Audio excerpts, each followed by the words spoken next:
now tuned in to the Cold Hard Truth, Cayman's #1 hard-hitting live podcast show, where we feature some straightforward conversations on political, social, and celebrity news and all things happening in the Cayman Islands and around the world. This show was created to give the people a voice and a means of being involved and informed without any filters. Sometimes it gets crazy, but we always keep it real. We bring you the tea, piping hot, so grab your favorite beverage and join the conversation via WhatsApp at 324-1612. Email tips at CaymanMarlRoad.com. Now, here's your host, Sandy Hill, broadcasting live from the beautiful Cayman Islands.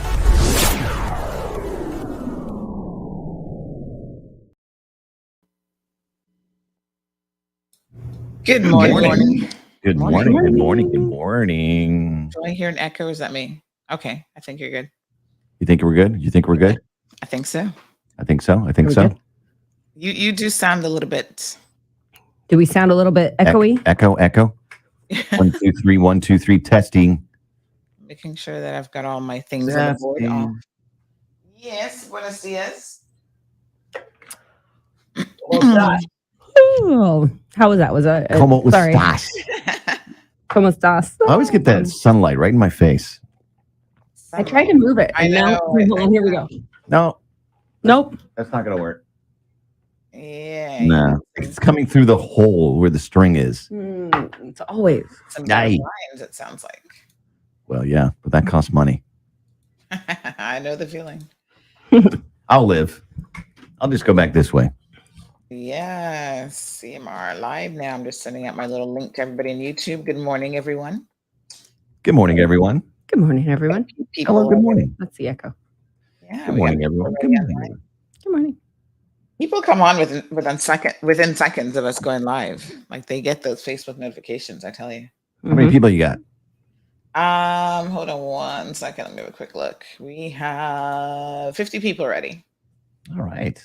Yep. And we are 2 minutes and 41 seconds in. Great. We are 35 seconds away from go time. Go time. Go time on Kiss FM. Awesome. It's a nice little Tuesday, Friday out here in Cayman Land. It's a Friday feel. Yeah. Friday Feels feel. like Friday to you guys? Well, because we have the day off tomorrow. Yeah. Oh, yes. Yes. So, yeah, we will not be calling you tomorrow morning. Yeah, That's I'm right. actually going to be live because the We will not.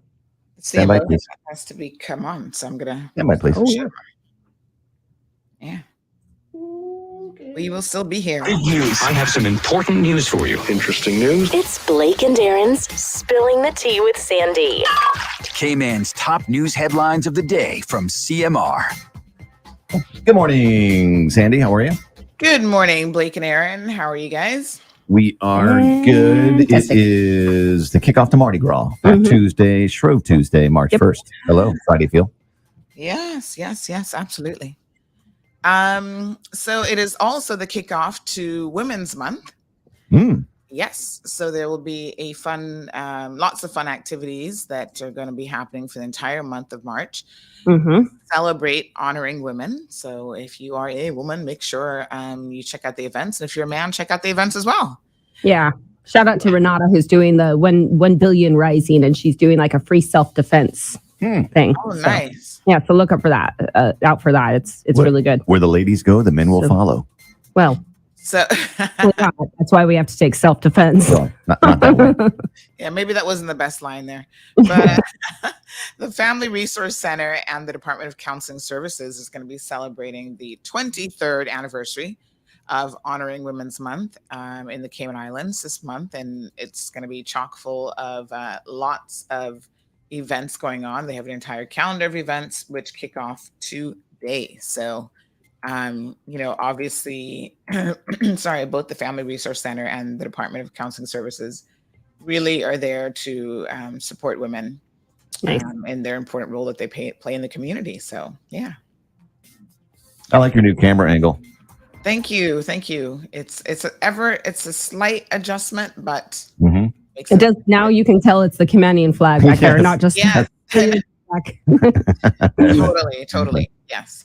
All right. So we also have in the news today that there's been an increase in the last couple of days since the weekend of stolen bikes and boats. So if you're an owner of a Oh, bicycle, my. well, it doesn't seem to matter what kind of bicycle, but they do prefer the motorized one, but they're stealing regular bikes as well. We've had about 4 stolen bikes since Saturday. And Terrible. yes, all on the West Bay Road vicinity. So, close to Lone Star, Britannia, and then they seem to end up in West Bay. So I'm just saying, RCIPS, go hang out at Kelly's bar and you might see the bikes, is what we've been told. Oh, And, man. I need a ride. yes. Need a I ride mean, this to is the like bar. in Little Cayman, that always happens. Like Yeah. you find some bike, you're like, well, I lost my bike because someone else takes your bike home from the Iggy. Mhm. And so you take someone else's bike home and they all end up finding them eventually. But let's not do that here. That's someone else's property. Yeah. Even with boats when you steal them. And boats as well. So I don't know where you steal a Take boat. them, Off try to get away and Maybe come to another country. Just Yes. strip 'em or change them. that has happened before. Do people ever put like GPS trackers on these things? Yep. I mean, they have the little Yeah. tags now. We have a GPS tracker on our boat. Yeah, these things are Like, pretty yeah, we can tell like when it's coming back to or whatever. Because we share it with another cool. friend, and so it's like, oh, they're back. You can because it sends alerts to our phone. So if it goes, it'll send it off. Yeah, That's very cool. Yeah, even the bikes. I mean, stick one of those little Apple trackers on there, I would say. yeah. The But Apple anyway, tag. Your car. I mean, you stick those everywhere. You have to track everything these days. People just Put 'em on take your- what they think is theirs. They find a kiteboard on the beach, might as well take it. Put them on your kids. believe me.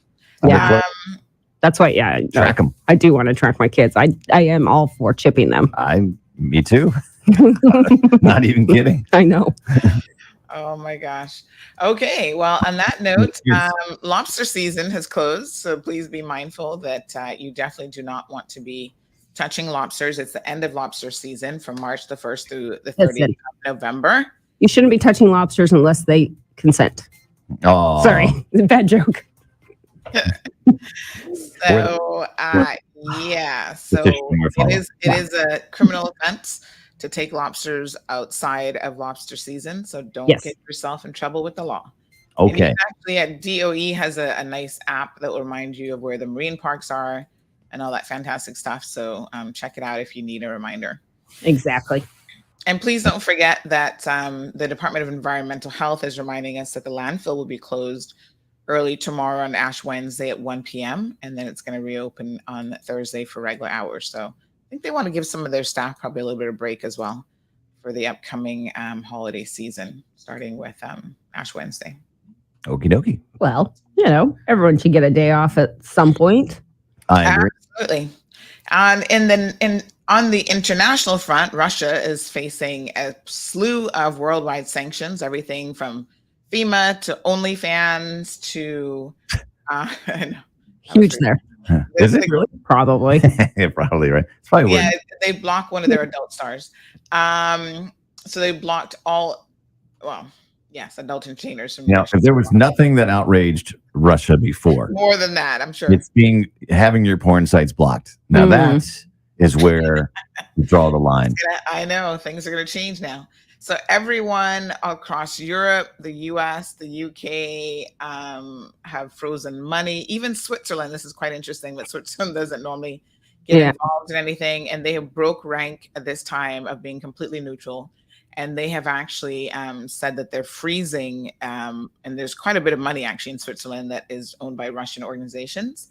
And so they are also freezing some $11 billion in Swiss bank accounts.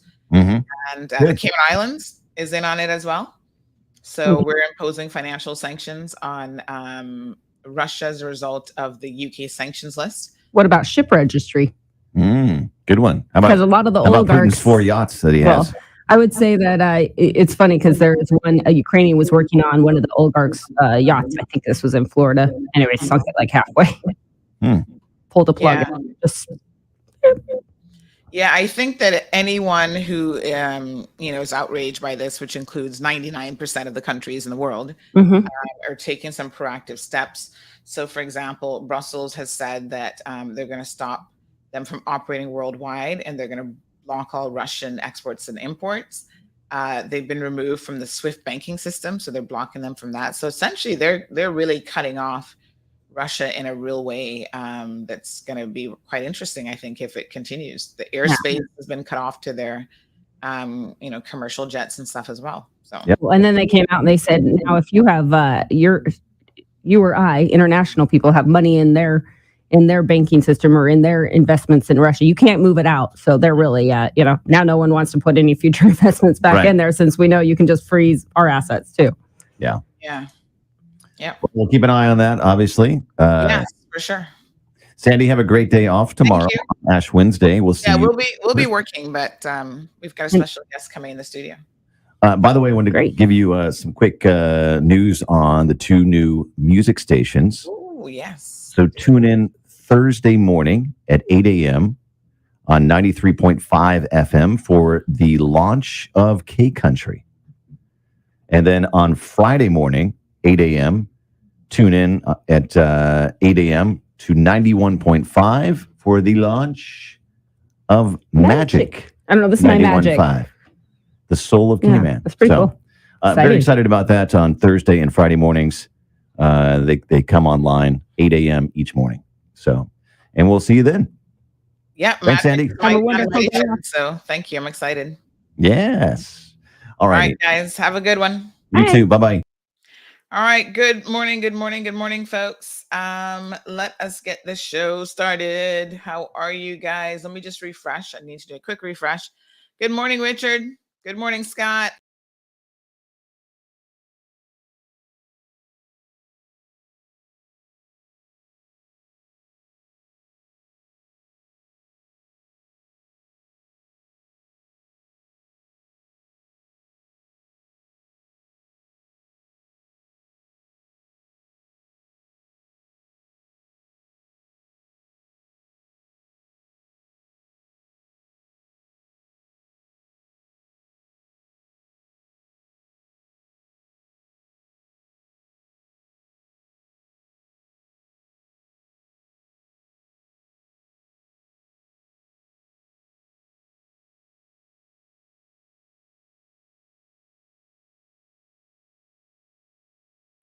All right, folks. Good morning. Had to turn on my makeup filter. Did y'all not notice? I totally didn't have it on this morning. I think I had to restart my computer last night. I don't know. Having issues with Dropbox, by the way. I don't know how many of you use Dropbox, but it's starting to get on my last nerve. Good morning, Virtuous. Good morning, Marshall. Good morning, Tommy. Yes, let's get it. Khaleesi, is that how we pronounce it? Sweetness is here. Irvelyn has got it locked. Good morning, John. Richie says here from Texas. We got more than 2 Richards joining the show this morning. Actually, we got a 3rd Richard. We've got a Richard anointed by God Williams on the show. Beautiful. Absolutely gorgeous. Then we've got Richard Nathan Parson, who's joining us from Texas. Beautiful. In the 30s. Wow. Brr.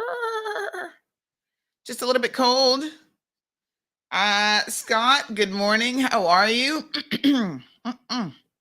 So, as Blake just told you, the new stations are coming online, which is a good thing because they've got 2 online starting this week. And then in about another 2 weeks or so, we expect Bobo to come online. So Bobo is going to be the last of the 3 new DMS stations to come online. So we're excited about Bobo because we're going to be on Bobo. So don't forget now, we have an option for you guys to call into the show. Let me put the number up. 936-2626, aka Bobo, to call into the Cold Hard Truth. And you can still call in and be on video screen as well. That link is, what is that link again? I'm trying to remember. That one is, hold on, let me put it up on the screen. Cayman Mall Road, I think, / talk show. So give me 1 second. Yes. So we're going to put this up. There you go. So either way, you can join the program. Let's chat. So good morning to Diamond Princess. Good morning to Olivia. Marshall is here. He says, I need a ride to Kelly's bar, then come and get it. Yeah, I don't know who these little criminals are, y'all, but they have been really stealing people's bikes. And we know at least one was spotted down by Kelly's bar. The other bike that was stolen yesterday, the owner of that is offering a reward. So she woke up yesterday morning to have her bike gone. Do you ever have recurring dreams? I have a recurring dream for years, and I don't know what it's exactly linked to. As a child, I used to have a recurring dream for a good part of my childhood, and it actually took place in Canada, of all places. So I don't know if you guys know this or not, but I was briefly in Canada. I don't really have any recollections. How many of you remember stuff when you were like kids? I don't have a whole lot of recollections about Canada, to be honest. I was pretty young, but I do feel like the dream is a way of a few memories like coming through. So the memories that I have of Canada, I feel like they're associated with a staircase. I must have lived in a building with my mom where there was actually a staircase in that building. And to this day, I can still visually get a fix on that staircase. It's super weird. It really is weird. And so for many, many years, when I first moved to the States, I used to have this recurring dream about just going up and down that staircase. And it was really weird because I knew that there was no staircase in the Cayman Islands that I would have been having access to at that time. So the only thing that I've surmised is it must be one of those like memories from when I was in Canada. And the odd thing about it is in the dream, I'm always like floating, not even just running up and down the staircase, but I kind of like float up and down the staircase in a very unusual way. It's very bizarre. So there was another recurring dream that I used to have as a kid. I can't remember the details of that one now, but yeah, I used to have these dreams like all the time. So I mentioned that because one of the recurring dreams that I have sometimes is that you wake up and you can't find something. You ever have that sense of like something is missing or you lost something? So remember when you were in school, some of you might have dreamt that you'd go to like a new school, or you'd go for like the first day of school and you can't find your classes, or you can't find your books, or it was always something like really weird where you like legit lost something and it was causing you some stress. Oh, let me get my mat here, my foot mat. So I have actually dreamt about like searching endlessly on campus and can't find my locker, or something like that. Can't find my classes. And I've actually dreamt before about waking up or going in a parking lot where you knew you parked and then you can't find your car. You're like endlessly walking around the parking lot. Am I the only person who has these kind of missing dreams where you're missing something and you're like, what's going on? So yes, I can only imagine waking up one morning and you go outside and kaboom, your car just isn't there. Good morning, Louie. Good morning, Miss Corrine. Miss Daisy's back. Where have you been? Where did you go? Hey, Tracy. Happy Shrove Tuesday, Pancake Day. Oh, it's Pancake Day?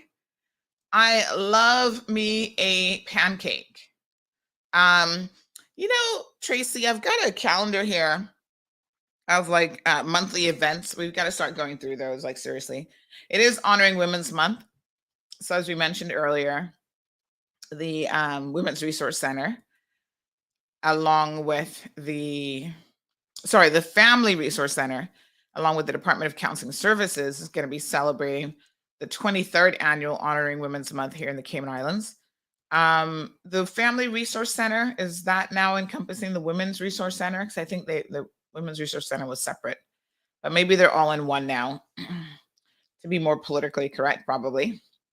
So they have a number of events starting with next week. They're launching the mentoring program, launch of Honor Women's Month mentoring program on Tuesday. Choose to Challenge book launch is coming up. Redefining Success workshop. They have a STEM girls camp, which should be awesome. And they also have a Women in STEM radio discussion series. Where are they going to be? What radio? We've not heard from them. I guess we'll have to find out. Baby supply drives at Foster's Kimana Bay and Cost You Less. It's coming up around Saturday, March the 12th. And so we'll keep an eye out for some of these events. Yeah, awesome. All right. Richard said, where did you go? Oh, sorry. I think I had to refresh my screen there. Oh, my signal. Yes, my apologies. I had to refresh. Allison, good morning. I have not forgotten you, sunshine. Give me until today. It's at the top of today's list. Omiria says that was loading for Honduras. He found his engine and the thief. Oh, wait a minute. What?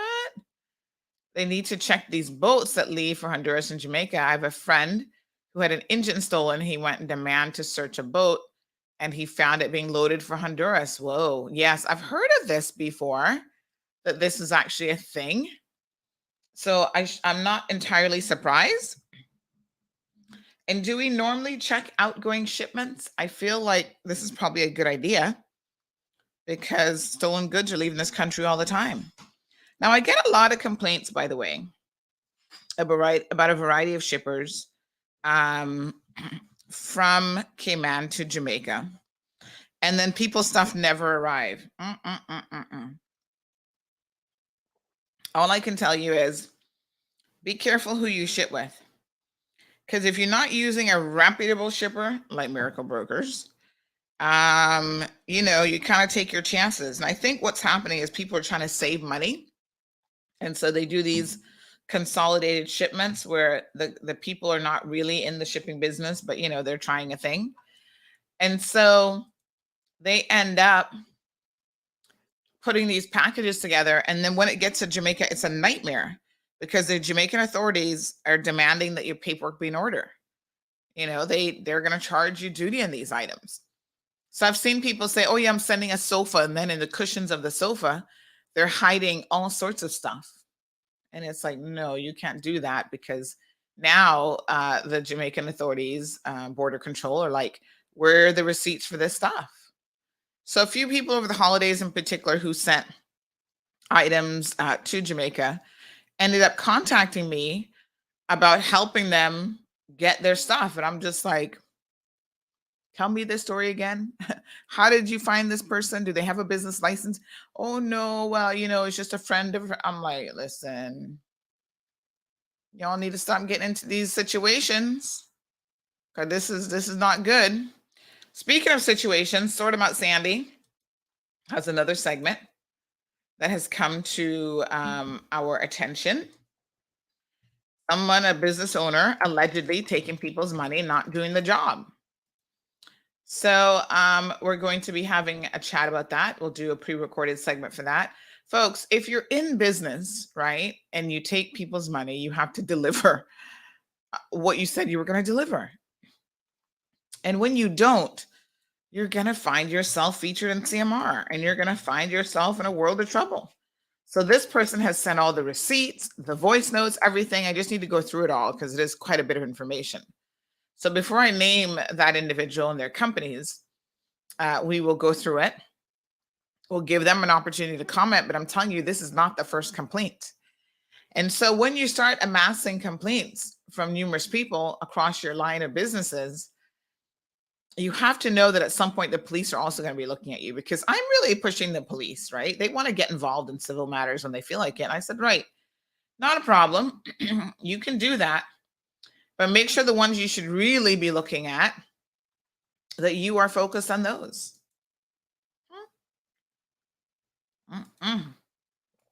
Because I tell you what, a lot of that does not seem to be happening. Sorry. So, yes, if you're in business, you've got to be careful. You've got to deliver. You've got to be organized. I don't know how y'all run a business. And not know that, if you promise someone, I'm going to do X, or I'm going to give you such and such a product, you have to deliver on that. And it is challenging. I'm a small business owner, so I get it.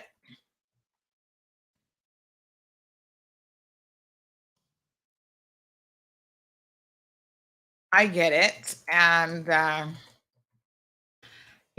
sometimes you take on more than you can chew. And in that case, then you need to organize yourself better. You need to be prepared to hire staff and the likes.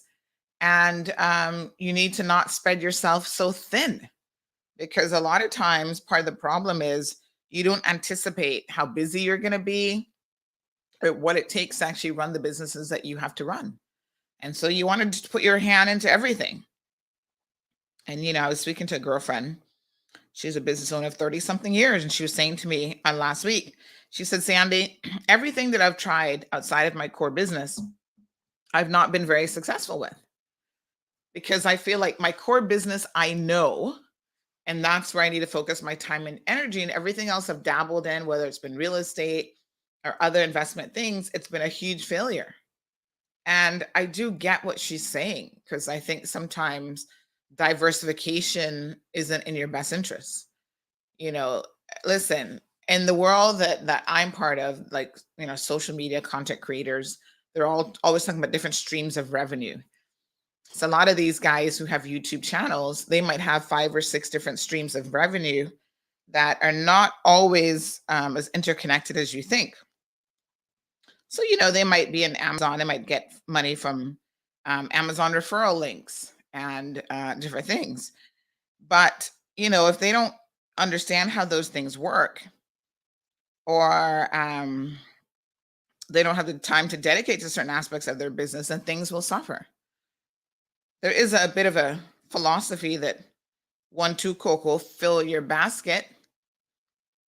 But also, if you focus on 1 or 2 things and you give that 100% of your mental energy and 100% of your time, you're more likely to be successful at the 1 or 2 things than being scattered brain and being all over the place. And listen, every person out there, everybody has a good business idea. Oh man, that sounds fantastic. I want to jump on that. But don't jump on everything that comes your way, literally and in the world of business, because it never bodes well. Having my tea this morning, I'm doing some peppermint tea this morning, by the way, in my CMR mug. Did y'all get a CMR mug? CMR on one side. Oh, these are the older ones. These are the ones that have just the CMR. The newer ones have CMR on one side and a Cold Hard Truth logo on the other side. Some nice honey straight from the farm in Jamaica. Good morning, Carmelie. Good morning, Miss Barbara. Felicia's here. El Ray says what the ship is going on. Well, the containers end up going on. I don't know who exports to Jamaica and Honduras, but there are a few exporters here in this country. Good morning, Lynette. How are you, beautiful? And so, you got to be careful. I had a guy, poor thing. He messaged me after his stuff was missing in Jamaica for, oh God, I want to say like 4 months or something crazy. I mean, Jamaica is only right there, so a ship shouldn't take 4 months to get there. And he's like, this guy, stole my stuff, and I sent this for my family, and he was sending detergent and all kind of stuff. And when I spoke to the shipping guy, he said, listen, he was trying to pack to again try to save money and whatever. He was like packing things within things. And when it gets to Jamaica, customs really doesn't like that sort of thing. And they're going to pull it all apart. So I said, again, when you're not running businesses properly and you don't tell people, even when they bring items to you, you can't package it like this because it's going to cause a problem. And then the worst thing is everybody else is going to end up suffering because of it, because their package, because it's this consolidated shipment, their packages also get delayed. Louis, you didn't get the one? Oh yeah, the new ones also have the signature on it. You didn't get one of those? Oh. Good morning, Alicia.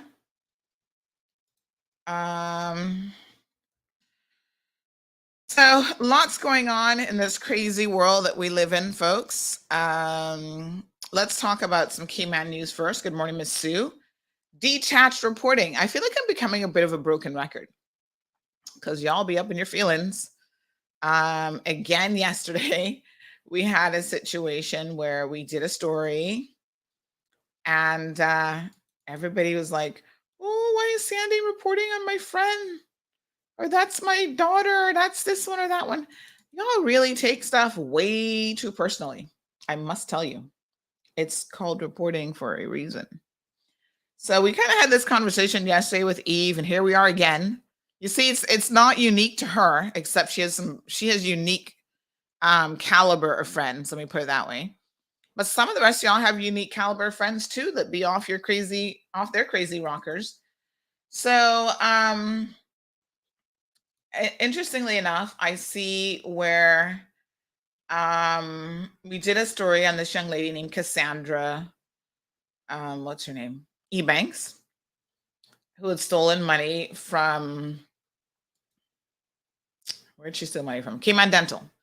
And we knew about Cassandra's case for a minute. I'm going to tell you guys actually why there's a bit of a delayed reporting with her case, which was not really our fault because we were waiting on the court's office. But, you know, Cassandra's case has been going on for quite some time. She was actually, she stole the money in 2018. And this just goes to show you how incredibly slow the system can be, right? And then she starts to go to court, I think by 2019, and it just, you know, went on and on and on and on forever. So eventually she pled guilty to a couple of the 4 charges. So she had 2 charges of theft, forgery, and uttering a false document. So she is alleged to have stolen over $100,000 from Cayman Dental.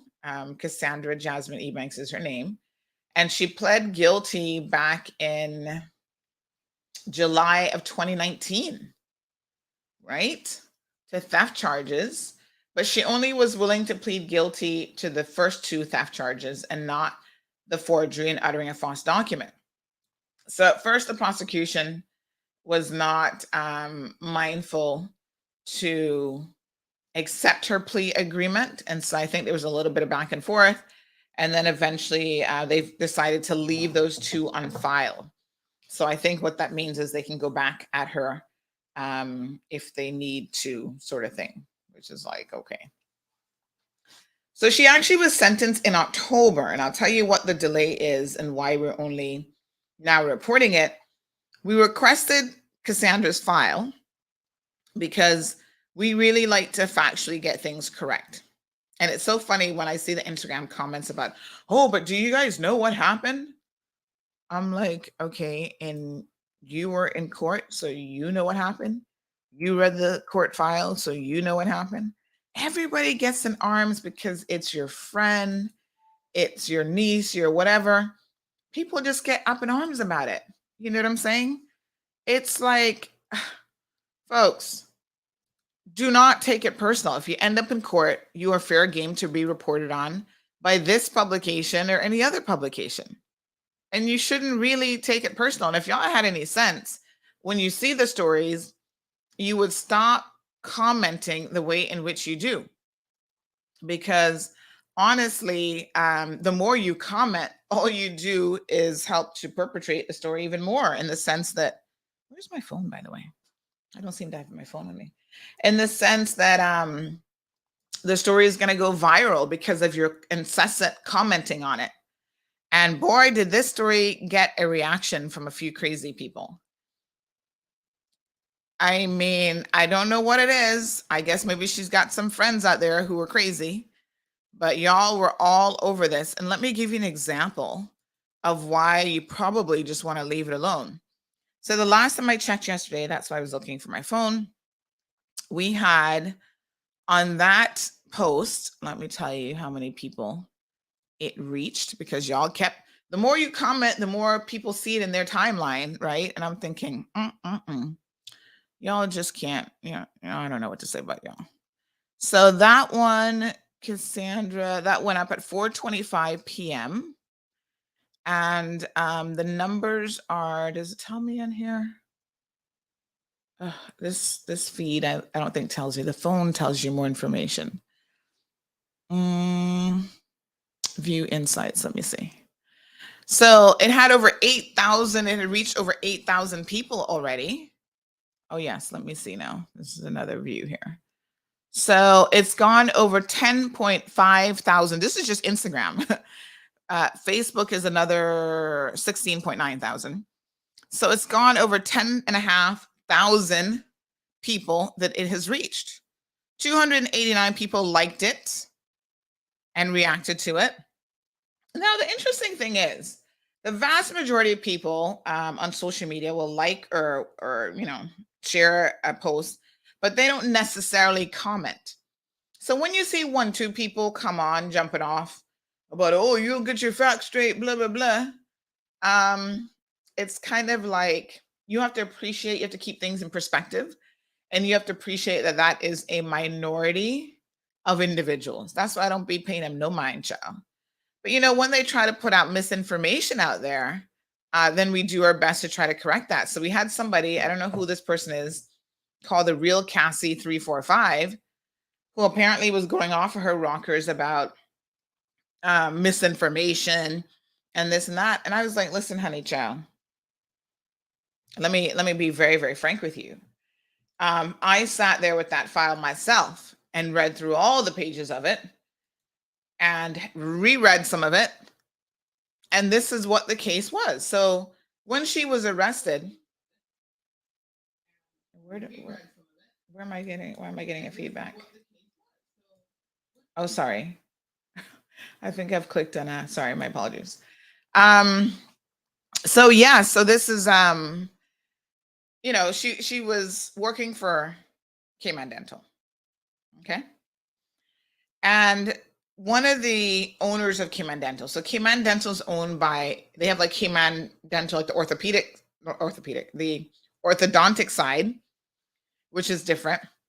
Now, most of us know Dr. Ironstone as being affiliated with Cayman Dental, but Dr. Ironstone is not the sole owner of the business, especially now that he's like in his 80s. Dr. Ironstone is up there in age, So he has brought in, different partners, I suppose, over the years. So different owners own different, like the orthodontic section, I think, has different owners than the regular dental practice. And so, like most things, there's a partnership and people have bought into it.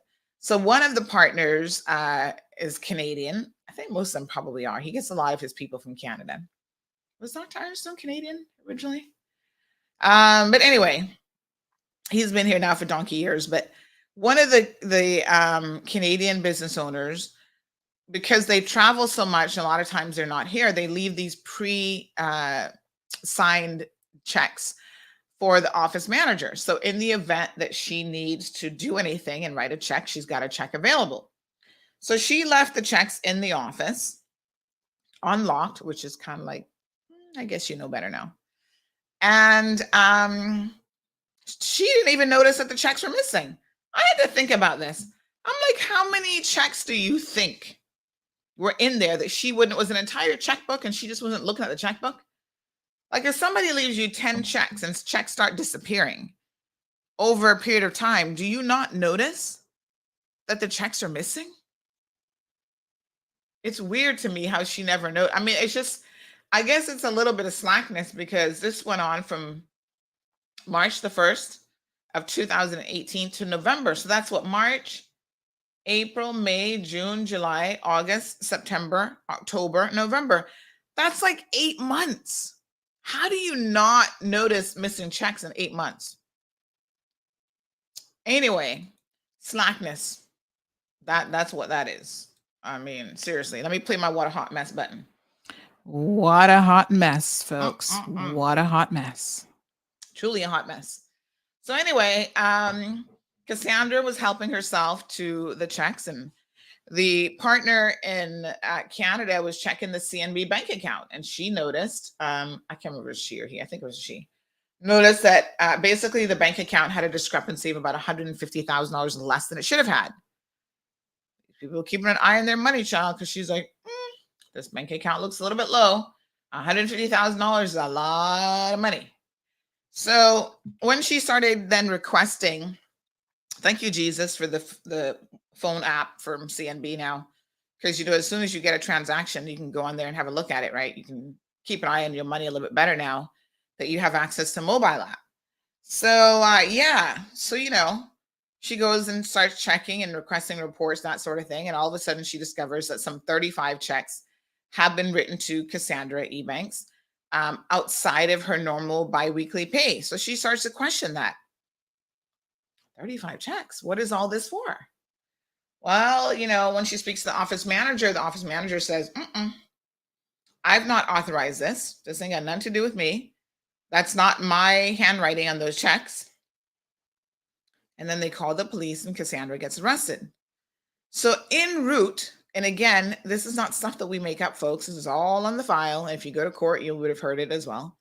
So en route now to the detention center, when they pick her up, poor Cassandra starts talking. And, they would have cautioned her upon arrest before they put her in the car. And she starts talking to say, yes, I wrote a few checks. I think she admitted to writing like 2 checks. She said 1 or 2 checks amounting a couple $1,000s. And, she had to pay rent, and she was a former NAU client. She was really struggling. Even in $16 an hour, she's really struggling. She's got kids and utilities, and she was in debt. And so she gave them what I guess she thought was an excuse as to why she'd stolen this money. They reminded her that she's under caution, and you might want to wait until you get a lawyer before you start saying anything at all. But anyway, she was singing like a canary en route to the detention center, except that her song ended up not being supported by the evidence that they found afterwards. So her story was, she stole some money, 1 or 2 checks, a couple $1,000s, and it turns out she wrote some 35 checks. So that's where the forgery charge came out, because she forged, And then the uttering a false document, quite interestingly enough, when she started, she opened up a Scotia bank account. And in order to open up that bank account, she gave them a job letter. And in that job letter, it said that she's making whatever. And it was actually more than she was actually making. She completely fabricated her own job letter to Scotia Bank, which is quite interesting, because that was eventually used, amongst other things, to secure a car loan in 2018. So the evidence went on. They confiscated her phone, and they were able to find that this was not a woman who was having a hard time paying her rent, but this was a young lady who was, on the face of it, and based on the evidence that they found on her phone, living quite a comfortable lifestyle. She was shopping on Amazon, taking trips with her then boyfriend back and forth to the United States, importing stuff in, buying jewelry. She even had jewelry, photos of jewelry and stuff like that on her phone that she was purchasing. Took out a loan for $25,000 for a car. And buying him ganja in the US, I guess at one of those dispensaries. I don't know how much ganja that was. Would have been interesting to see a breakdown of exactly what that involved.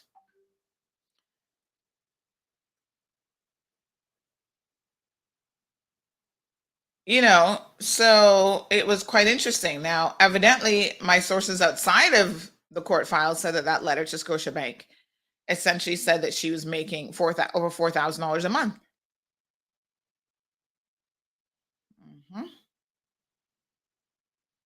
So this is not the lifestyle of someone, unfortunately for her, who was really hurting and trying to pay her bills. Now, listen, there's never an excuse to steal from people. If it's not your hard-earned money, then you don't take it. That's the golden rule, right? If it doesn't belong to you, you don't have a right to take it no matter what. Now, one of the interesting things that she actually said at some point, she disclosed to the police in her police interview, is that they were only paying her $16 an hour, and she was doing work outside of her job description. So she felt like, she should have been making more money.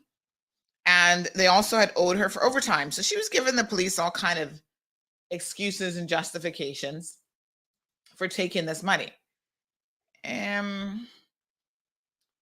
Probably not a good idea. It just doesn't make any sense for you to come up with excuses. I don't know what to say, folks, but it did not bode well for her when they found all this evidence to contradict even why she was doing what she was doing. Why stick your fingers to get you in trouble every time? KK says you don't steal or do anything wrong and you won't end up in CMR. I know, right? Or in jail, says Marshall. To me, it's so easy. And yet people get up in their feelings when we're reporting. We only report what has transpired. We don't make stuff up on people. I feel like I always say, I feel for the children. This young lady has 3 children. Of course, this is going to be a tough situation on those poor kids and her family. I've spoken to her dad, and I know he was distraught over the whole thing. So I don't know who the real Cassie 345 is.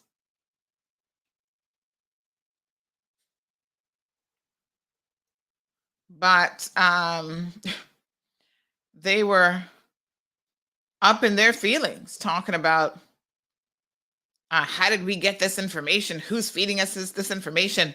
They even went as far as saying, who are we sleeping with to get this information? I'm like, who is the real Cassie 345? Because this person has, they've taken down their page now? They took down their Instagram page? What? Because they ain't got no sense. That was probably a fake page created just to come on there and be trying to troll people. See, y'all can't be trolling CMR because we're not paying you no mind. It's really hard to troll us because we have the power here. Okay, so we can either block you, which means you'll never see anything, and especially on Instagram, that we post again. We can restrict you so you can see it, but you can't comment. Sometimes I feel like restricting is so much better because they get to see all the juiciness and all the description, all the conversations and dialogue, and they cannot comment. So sometimes we restrict you. And then other times we just straight up ignore you. We let you sit there and look stupid and keep commenting because everybody's like, are you out of your mind? And it's so interesting, the things that people will say. And like I said, a lot of times my suggestion is to keep your mouth shut. So the real Cassie 345 said, Sandra, do you know the full story? If you want to be a reporter, go and take an interview with person yourself and then talk. Then maybe you can write your news and don't assume. Well, first of all, they can't spell right.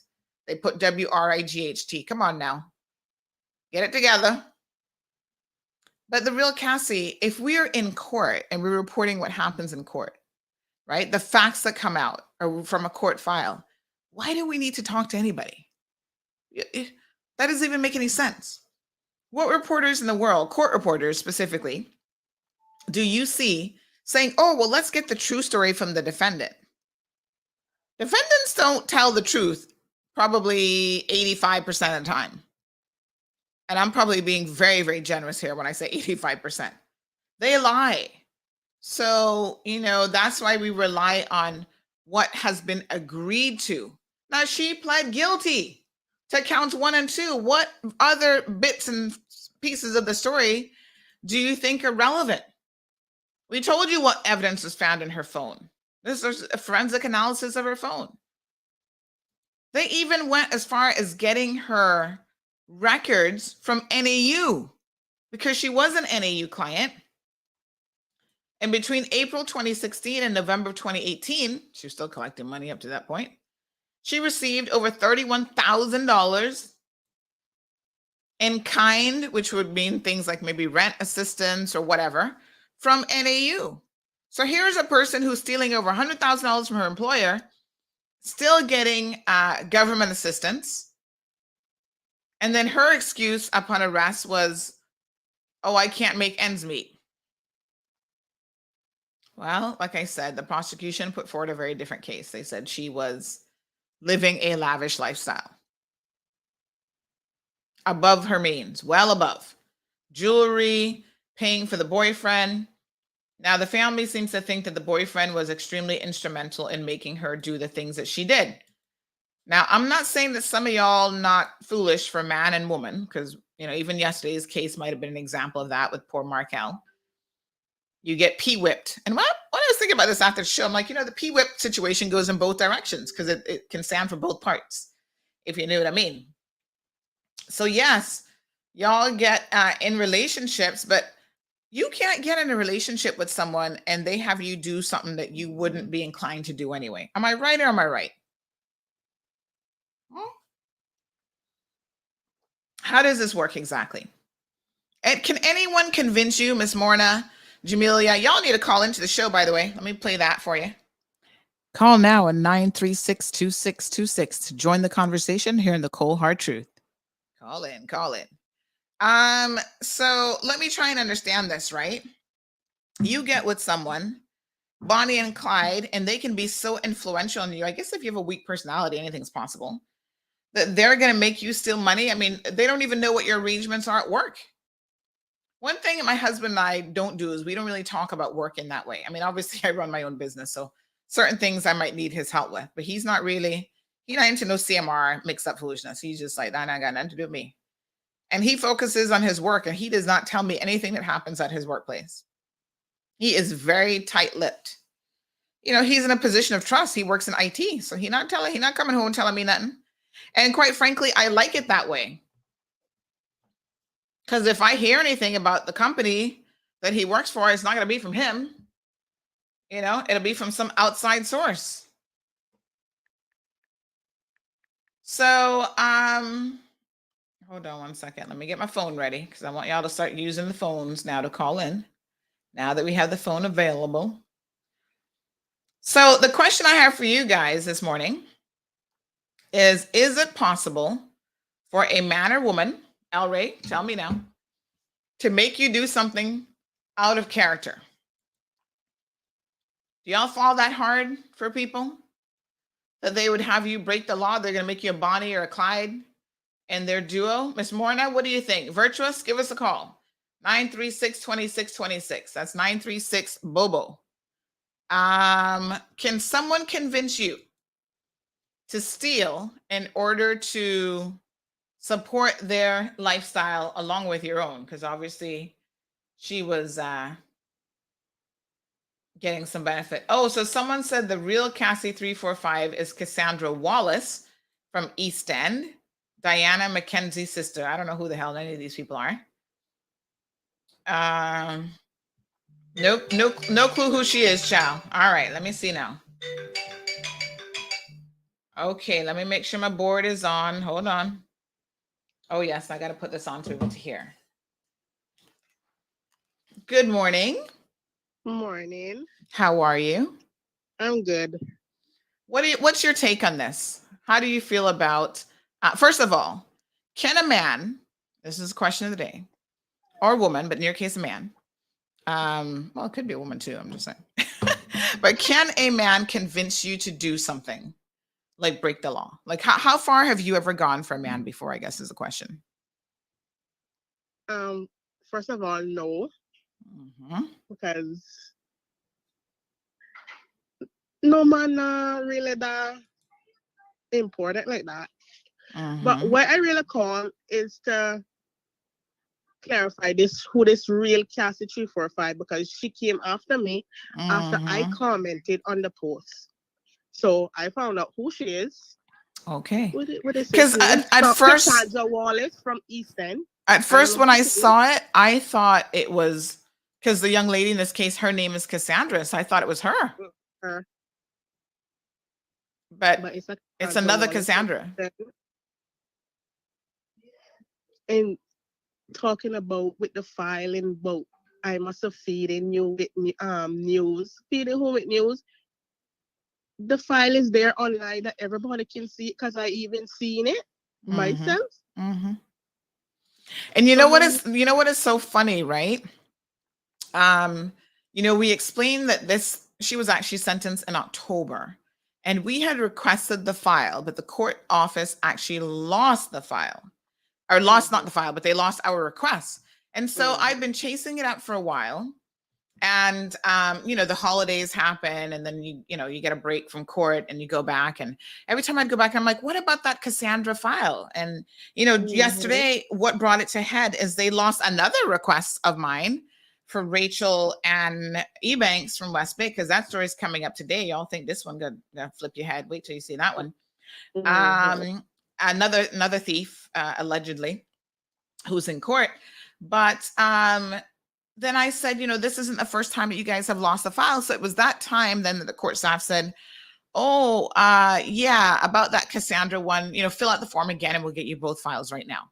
So this is why we were a little bit late in reporting on her. But you will remember that I think it was last week, when we were going through the court list here online, you actually mentioned, I think, oh, what about this one? Because I was scrolling through and I said, oh yeah, whatever happened to this Cassandra one? We didn't follow up on it. So it was a story that we originally reported on, and then there was no follow through on what happened. And you're absolutely right. I'm just having a look now online for the criminal. I'm going to go back here. Here it is. I'm going to show people. Nobody has to lie on anybody. We don't make stuff up. Like, that's just crazy. So here it is, folks. This is, let me pull it up in the screen. So this is the website. This is the judiciary website. And as you can see here, there is Cassandra's Ebanks, October 18th. This is actually her judgment, 24 pages. So y'all can sit here and read the court judgment for yourselves. Let me pull this out of my screen here. So I don't know why people be all up in their feelings about people making stuff up. The judgment is here in black and white. So you don't think, you haven't met a man yet that could make you break the law? Okay. All right, my dear. Okay. Yes, you're welcome. Yes, KK, it's hot because the truth is hot. So, you know, when y'all be trying to comfort people, let us see exactly what happened here. So she pled guilty to the theft of $60,000 out of the $100,000. All right. Between March the 1st and November 30th. Well, we said that already. She was originally charged with a 3-count indictment, theft of $101,000 and US $1190. The defendant appeared in grand court on the 12th of July, 2019. On the 26th of July, she was arraigned on a basis of plea, and she pled guilty to the count of the indictment of theft of $30,000. So she has been kind of going back and forth a little bit here with her plea. The plea was not accepted by the prosecution. Remember what I told you guys earlier? A judge-alone trial commenced on the 17th of June, 2020. On the 26th of July, following evidence in chief of the complainant, Dr. Terry Giancrego, the defendant was rearraigned and pled guilty to the theft of $60,000. So she was willing to admit stealing $60,000.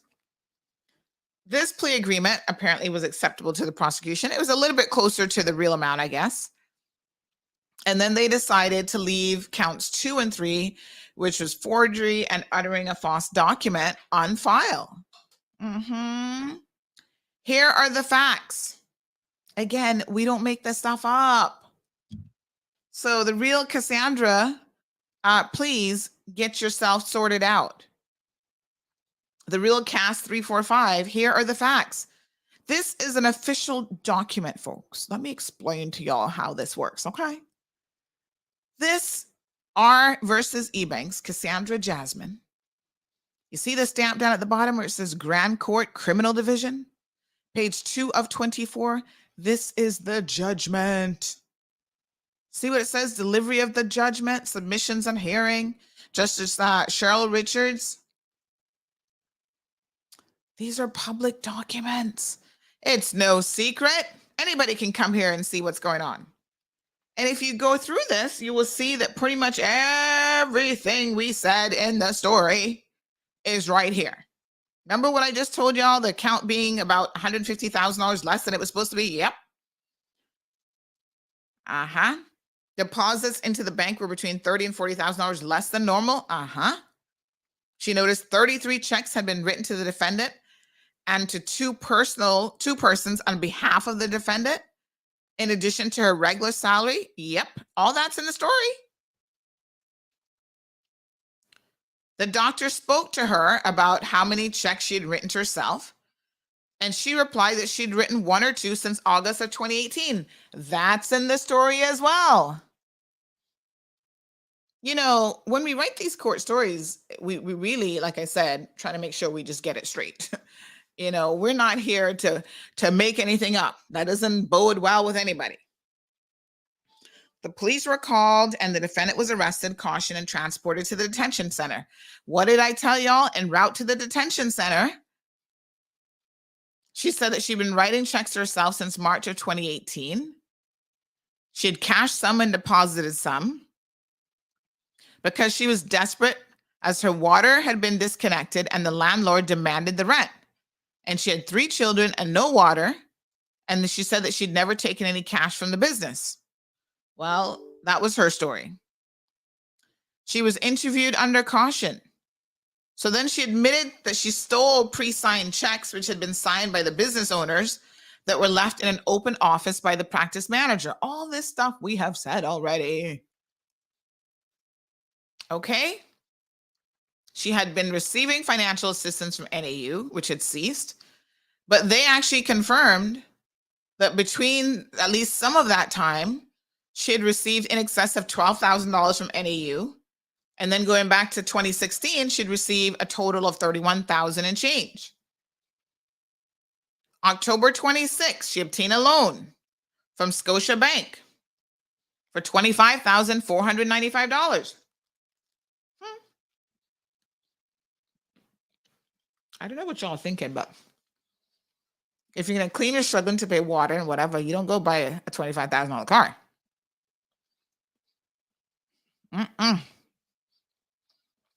So Dr. Gian Crego gave a victim impact statement in May.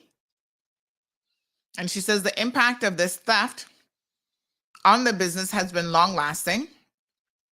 She has had to change how she interacts with her employees and put many costly safeguards in place. She had to pay for a forensic accountant to uncover all of the unlawful activities that occurred.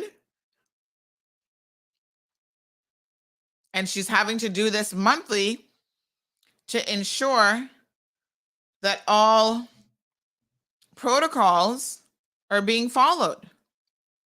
So they've had to tighten it up, child. The bank accounts were depleted and went into the negative. Her relationship with her bank has still not recovered. I mean, come on. Even if you are a business owner, losing this kind of money is not easy. I don't know what y'all think. Y'all be sitting down like, oh yeah, these people have unlimited funds. What's the big deal? Yeah, Cayman Dental has a lot of money. Really? You don't know how this impacted. Maybe they've not been able to upgrade equipment because that $100,000+ was going to go towards that. Maybe staff didn't get bonuses or get pay increase. You don't know. So, besides the fact that wrong is wrong, there's also a real impact that stealing from people has on their lives.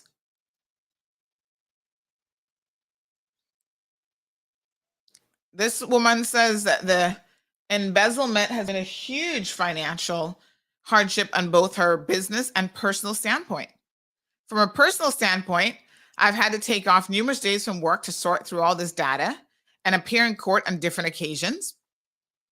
On top of all the financial hardships, I've had a huge loss from a patient/doctor perspective. Numerous patient accounts were taken advantage of, and it's been difficult to reestablish trust with them. Trust in doctor-patient care is of the utmost importance. This will be an ongoing issue I will have to deal with for years to come, as many of the families I treat have multiple children that I will continue to see over the next 5 to 10 years. Mentally, it has been an enormous hardship. These past years, this entire endeavor has literally kept me up at night.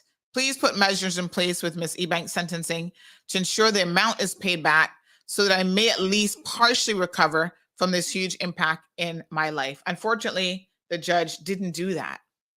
And we're going to see why in her decision. So she gets a social inquiry report saying, right, she's 34 years old, no previous convictions. Now, I noticed that some of you all mentioned something about a foster's theft or robbery or something, but I don't know when that was or what that was all about, but it's either something, even spent convictions from the purpose of the court when it comes to criminal stuff is never spent. So is this another situation where the employer allowed it to slide and she was not prosecuted? I don't know because I have no knowledge. of that situation, so I can't really speak on it, right? So the real Cass, who wants to talk about, let's make sure we get our facts straight. Y'all need to tell me what part of the facts are you missing here? Or what part of the facts are missing from the story? 34 years old, no previous conviction, single mother of 3, ages 14, 11, and 8. The report indicates that some trauma in her early years due to the poor relationship between her parents, who eventually separated. She's described as being part of a dysfunctional family, setting to and having psychologically impacted by her exposure to multiple traumatic events. All right. Well, I hate to tell y'all, but most of us come from dysfunctional families, just an FYI. She goes on to say that her teenage years were without any major incident, and she graduated from high school with 7 passes and external examinations. Had a history of employment through 2018.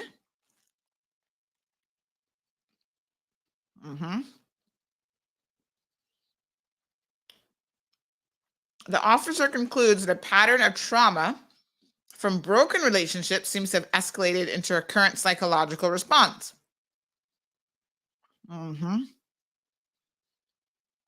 2015, she was diagnosed with hypertension that causes headache and chronic pain. Symptoms of ongoing anxiety and depression. See, all of these things, folks, happen in the real world. I'm not saying Cassandra didn't have all these things, but they're still not an excuse to be stealing from people. All right. She got some reference letters. They said she's kind, honest, hardworking, and so on.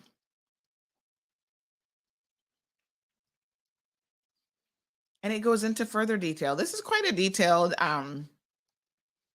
24 pages. It's quite a detailed report.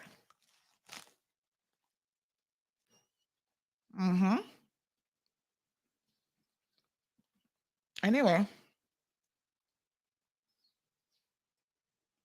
she went through a psychological assessment. No evidence of cognitive impairment and no difficulties with memory functioning. It says that her overall cognitive functioning is slightly below the average range, although her crystallized intelligence vocabulary, which is within the average range, is a more accurate assessment of her general intelligence. So nothing wrong with her cognitively, basically.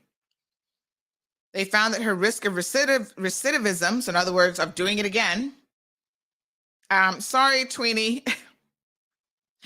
I am chewing on a bagel. I was getting hungry. Oh, Lord. Y'all up in everything here in CMR. Is considered to be low. I know y'all have that disorder where you can't stand to hear people chew in jail. Talk about health issues. So listen, this is standard that when someone is in court, they get a victim impact statement from the victims, and then they also do the SIR, which is the social inquiry report. And the social inquiry report gives the judge an opportunity to look at the individual, like who are they? What are they up to? So in this case, they went into quite a bit about her health, which is a bit unusual from what I've seen. She claims that she has these constant and daily headaches, but hey, let's be quite frank here. The constant and daily headaches wasn't stopping her from taking trips with the boyfriend. So come on now. And so the judges will use these things in combination with the rest of it in order to come up with their sentencing guidelines. So she was sentenced to 14 months, 7 to be served immediately, the other 7 to be put on suspension for 2 years. So if she gets in trouble in the next 2 years, she'll serve the 7 months, the remainder of that sentence. The thing that I think shocks most people, and this goes into how she came up with the time. So she says the starting point for category 2, harm and culpability, is 2 years custody with a category range of 1 to 3 years and 6 months custody. The fact that she pled guilty at a fairly early stage, although it was only to 2 of the charges, is still something that in the court's eye is beneficial. And she automatically gets, I think it's a 1/3 deduction for her guilty plea. So at least she was smart enough to do that, unlike some other people who we see robbing Tortuga and refusing to plead guilty and still professing their innocence. Alexa, stop. I was not talking to you. My goodness. So at first, she was willing to pay back $1,000 and then $300 a month, but the judge found that it would take her 16 years to actually pay this money back, and given the prospects of employment after imprisonment, that maybe she wouldn't be able to pay it back. So she did not order a compensation order. And I think that that's unfortunate. This is one part of the judgment that I don't really agree with. I think that even if it took her 25 years, the consequences of things that we do will impact us for a really long time. And I think that she should have ordered a compensation order. It would have been something. And it sends a very clear message that you can't steal $100,000 and admit to stealing $60,000 and get away with it and never have to return that money. Even if you just have to pay $300 a month for the next 16 years, and it is what it is. So the judge said it was not a theft that was sophisticated in nature. Neither did it require significant planning. It was more of an opportunity type of situation. The blank checks were there and she just would take them.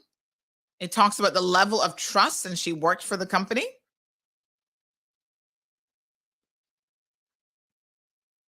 She was a receptionist. So it's a breach, but it says here that it's not a breach of the highest degree of trust or responsibility. Now, had she been an accounts officer,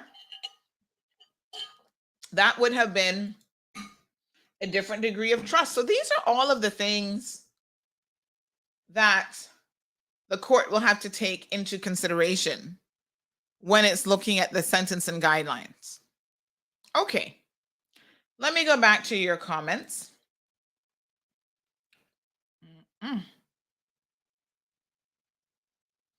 Virtuous says that Bob Marley says, whoever the cap fits, wear it.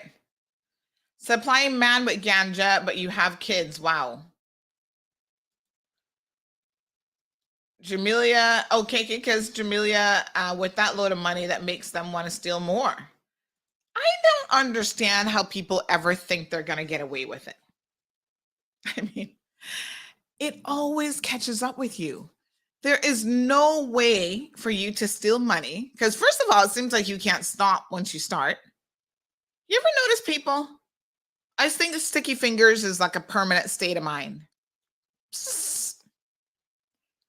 Right? They steal one check. I'm sure her intention was, I'll just steal one check. On average, they're about $3,000 she's writing for herself. I'll just steal one check, or $3,000 I can order a few things on Amazon and I'll be good. 35, 36 checks later. She would have never stopped. If they're not caught, they never are able to stop. And it's the most unusual thing, but I guess it's the nature of stealing what isn't yours.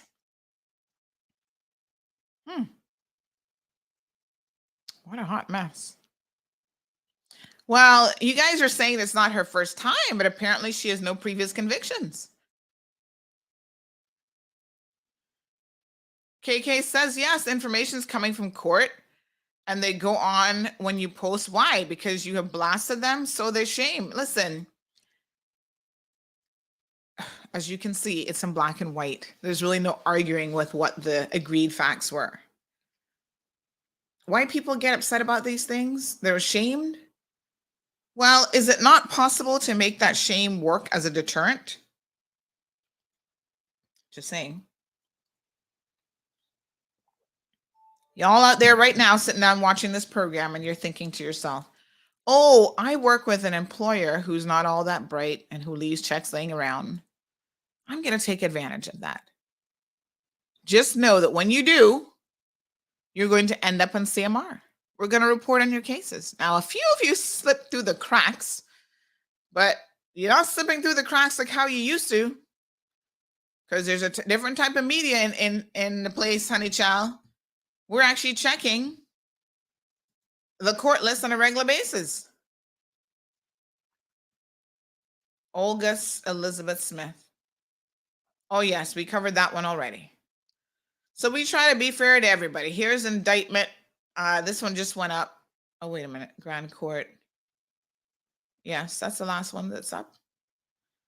I feel like there should be ordered by judgment date. Let me refresh these. So, everything that you do here, folks, is going to be potentially reported on. You end up on the cause list, and it is what it is. You know which one I saw the other day? This is the judgment section. So these are judgments. And then you have the register, which are filings. And you know which one kind of surprised me the other day that I saw?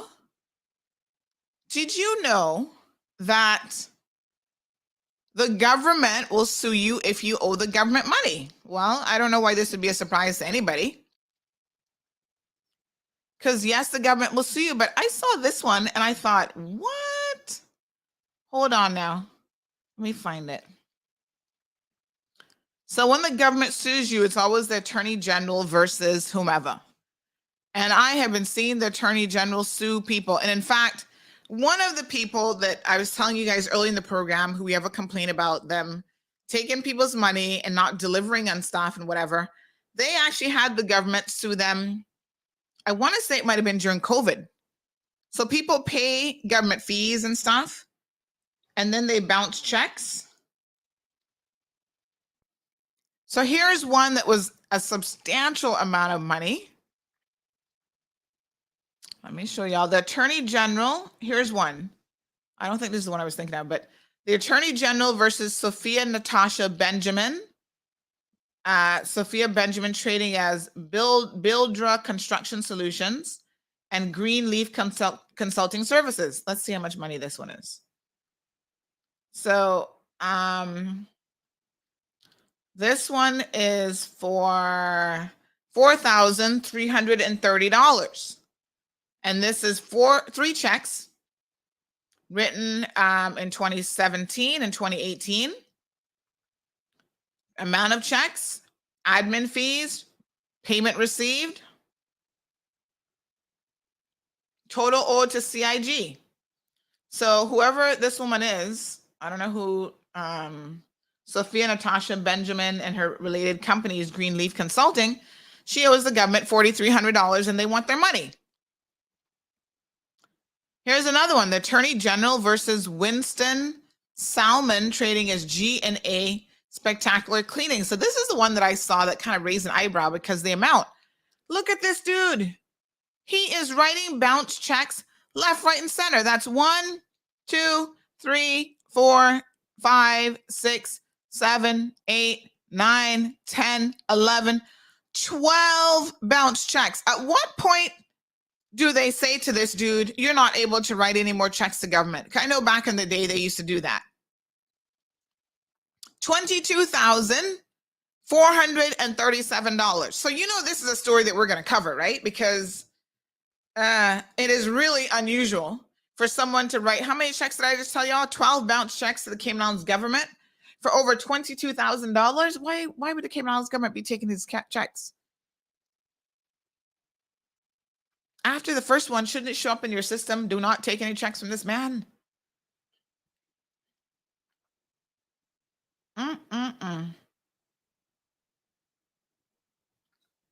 So we'll put up this story later, and I guess whoever he is, I don't know who he is, Winston, but him and his friends will be all over CMR getting up in their feelings too.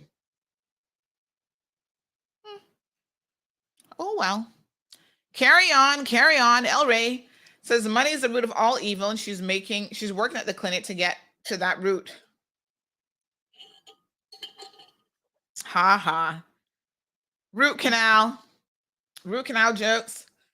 Jamelia says, Becky's, I commented on Instagram, and the Cassie345 started saying all kind of things. Yes, honey child, that Cassie345. What do you say her real name is?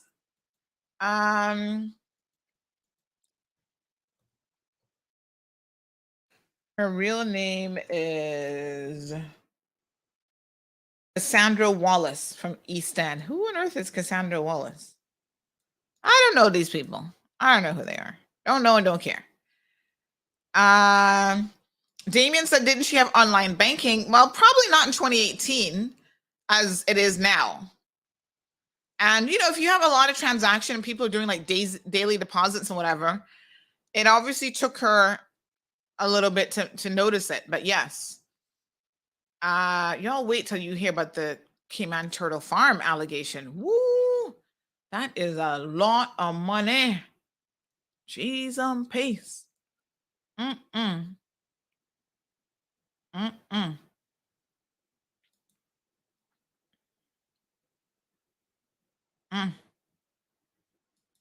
What a mess. Good morning, Lizette. How are you? Marshall says she's an idiot. Why would I be stealing to supply someone else's ganja habits? She needs to be locked up for a long time. By the way, not only can you call us at 936-2626, but you can actually call via WhatsApp. Who wants to be my first WhatsApp caller? Somebody link me in WhatsApp. Perla, call in WhatsApp. Let's hear how the WhatsApp call. It should work the same, I think. Marshall says a real Cassie 345 is a real idiot 345. What a hot mess. She'd be like Miss Cleo and say, call me now. Be like Miss Cleo. Yes. Miss Brenda says if you're approached with that, you should call the police on them.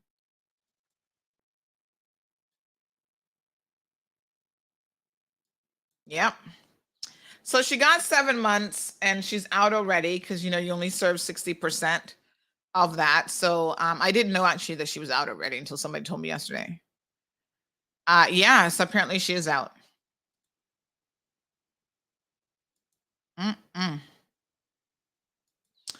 What a hot mess. KK says, true, Mina Hype and Bosi.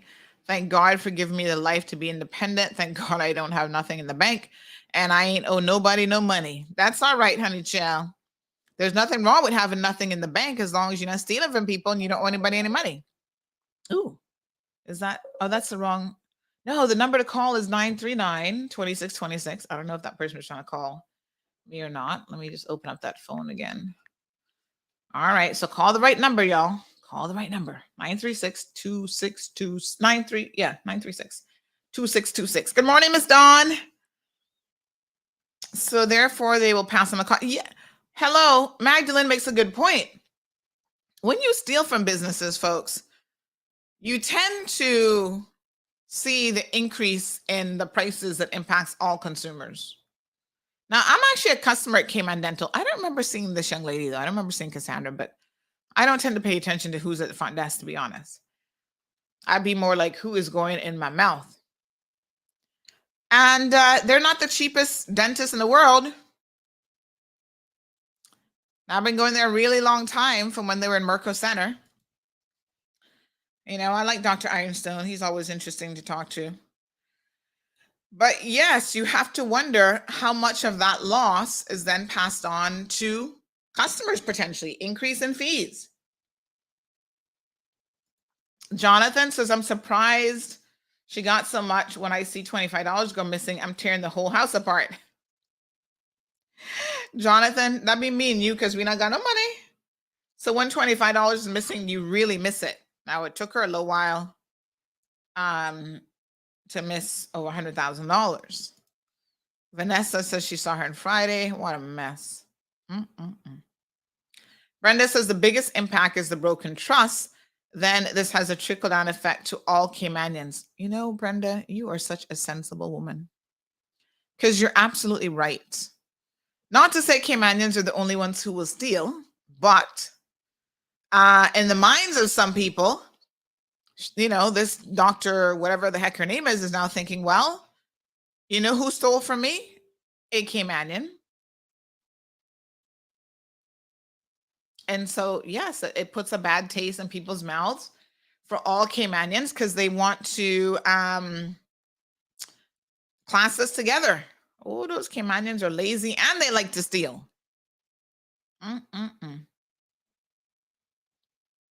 El Rey says, prior to getting caught, none of those past experiences seem to be an issue. Yeah. Soka's here to tell me how to pronounce the name.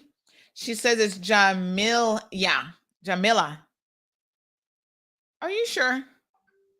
Is there an extra I in her name? It's Jamilia.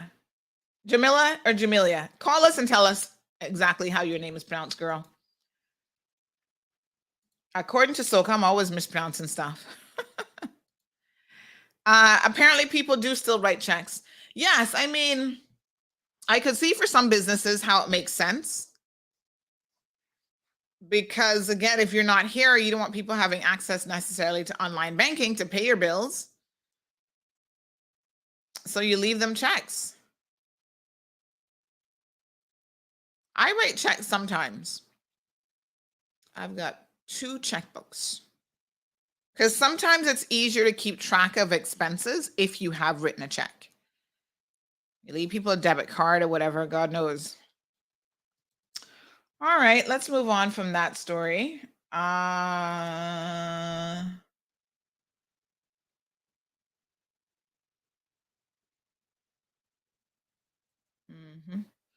Everything is delayed because of COVID. Lord have mercy. I'm just reading an email here now. It's always something. All right. Sue says they all want to live beyond their means, keep up with their friends, keeping up with the Joneses. And the irony is you're keeping up with people who probably don't even like you, child. But you know who you should be trying to keep up with? Reliable Industries, because they'll keep you clean, spotless. They can come in and professionally clean your floors. They do everything at Reliable. There's so many services that Reliable does that I just don't even know. But floors and carpets is one of their specialties. They've got the professional equipment to get it done right. Reliable Industries offers premier floor and rug cleaning services. Our deep clean option is ideal for accent and area rugs. Clean rugs and floors have many health benefits for both the workplace and home by removing allergens and pet hair and dander. Reliable has the qualified team and equipment to return your floors to pristine condition. Keep your floors looking their best by contacting the professionals at Reliable Industries today at 345-949-9303. Reliable Industries, the clean you expect, the service you deserve.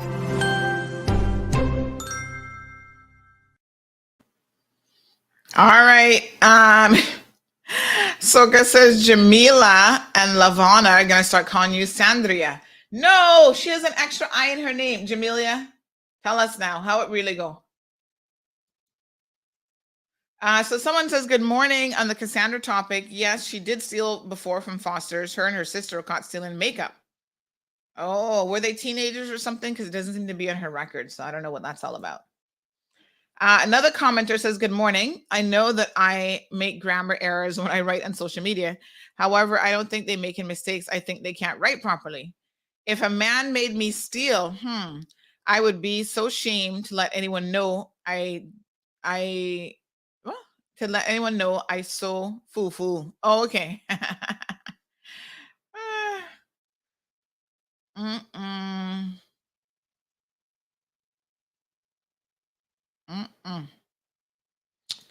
Well, honey child, Jared says COVID is a new excuse for everything. It is for a lot. Okay. What else did we have on the agenda today? Racism in Ukraine. So let's talk about Ukraine for a minute. Don't forget, folks, lobster season is closed. Don't get yourself in trouble with the law. Leave those little lobsters alone. Speaking of lobsters, you know, some of y'all don't eat lobsters for religious reasons. You say that they're scavengers. They're the cockroaches of the sea is what y'all claim, but boy, they be tasting pretty good for cockroaches. However, need I remind you that a lot of y'all eat chicken, and chickens are scavengers too. I was watching some chickens this weekend at the Ritz. Now you're probably thinking to yourself, what the hell was Sandy doing at the Ritz? Well, my daughter had a little birthday party at the Ritz Water Park. One of her little friends was there. It's actually not a bad venue for a birthday party, because then you can order like different food from the little restaurant and stuff. So they had little pizza and chicken tenders and whatever, right? So there's some chickens there, because Cayman chickens, they just everywhere, child. And they be taking over like nobody's business. I'd be like, y'all chickens are bold. I'm gonna grab one of y'all and put you in the frying pan. Sure. But anyway, this chicken came right up and snatched the French fry off my daughter's plate. And Gianna already had walked away, so I was like, all right, eat the French fries. I don't care. And then after the French fries were gone, then it started eating the ketchup. I actually took a video of it. I'm going to post it later. I'm like, chickens are real little scavengers, They will eat anything. Seriously. Anyway, Ukraine and Russia. It's changing by the minute. They were trying diplomatic talks between the president of Ukraine yesterday and Vladimir Putin. He is crazy. I hate to say it. Now, I know some of y'all want to support this narrative because Trump has told you to support the Russians. But Vladimir Putin is crazy. And to be quite frank, what he's doing now, someone posted this up earlier, is no different than what Hitler did to start off World War II. And that's the God's honest truth. Y'all need to be very, very careful with the foolishness that you support, because it happens to be in our backyard before you know it.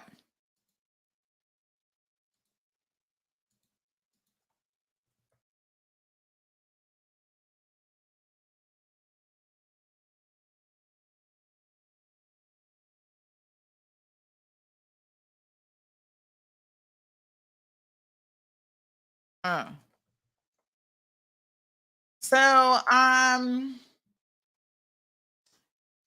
the world has been really quite shocked and surprised at what has been happening. A lot of people didn't think that he was going to do it. I know he's been talking about it, but this is when you know somebody not really playing with a full deck. They're truly a narcissist. And yes, this guy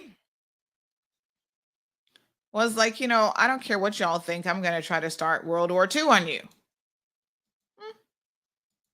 What a hot mess. So,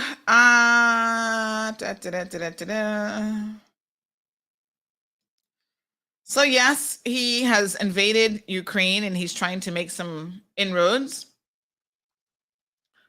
Quite interestingly enough, he's talking about dropping all kind of bombs on these people. He's got different types of artillery. Yes. And some of these bombs are not very nice. Like, you really don't want him to start detonating some of the stuff. And he seems to not care. The dude is on another level of consciousness. And we are getting a lot of like, oh, the pregnant women in Ukraine are, having to deliver a baby in a bunker kind of situation. He's bombing hospitals and gas stations and all sort of stuff. Well, the war against him, and this is quite interesting because I think in 2022, the war is very different, right? In terms of how a war will be waged. But a lot of the war is now going to be all of the sanctions that they're trying to put on him. So it says thousands join Ukraine's IT army to wage information war. So, the Russians control their Russian-controlled TV media, their RTTV. And so even Anonymous, Anonymous is this IT group that, I don't know who they are, but they're anonymous.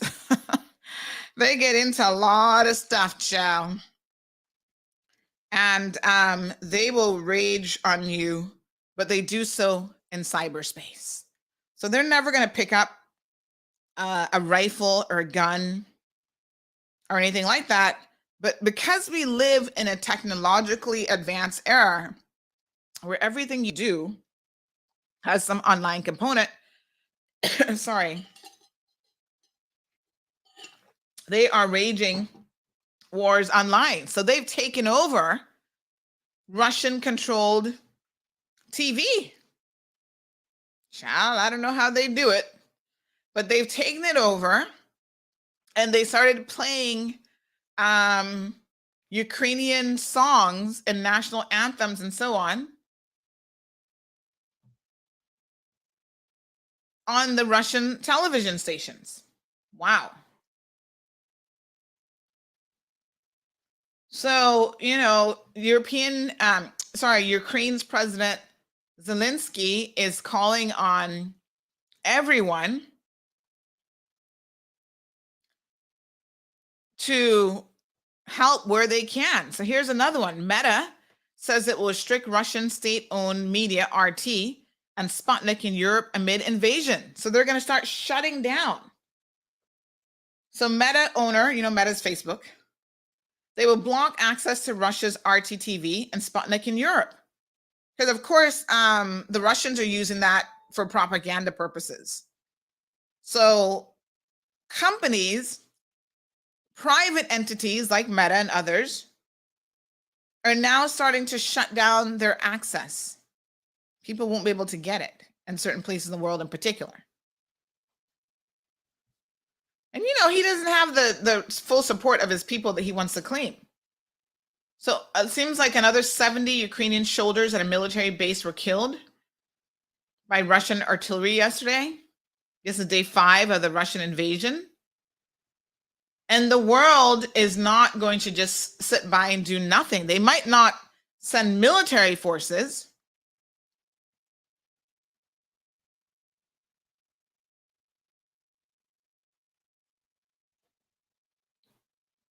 but they're going to do other stuff. So everything from sanctions. So Switzerland has always been extremely neutral. That's what we know about the Swiss. They're a neutral country. They don't get involved in wars, and they're not fighting for nobody. The Swiss are all about their bank accounts and money, child. They're like, just leave us alone over here. We'll be all right. This time, they've actually, for the first time in history, decided that they're not going to remain neutral. They're actually going to take a position in supporting Ukraine. And how have they done that? They have frozen $11 billion, not million, $11 billion worth of money, assets in their Swiss bank accounts from Russian companies. So, the Russian government is like state control. They control a bunch of stuff. And so it's not unheard of, to be quite frank, that a lot of these companies coming out of Russia might have some sort of ownership from the actual government or part of their, leaders, all the business people in Russia. They're all connected politically and so on. Athletic bodies. So FIFA, everybody has been waiting to see what FIFA was going to do, because I think that in 3 weeks, Russia was supposed to be playing in the World Cup playoffs. So for the last couple of days, people are like, what is FIFA going to do? And FIFA's finally said yesterday, they're suspending all competition by FIFA. And is it pronounced UEFA? Is that the next football organization? So the World and European football governing bodies said they would ban Russia from competing, until further notice. So the Russian men's team will not play their World Cup playoff match this month.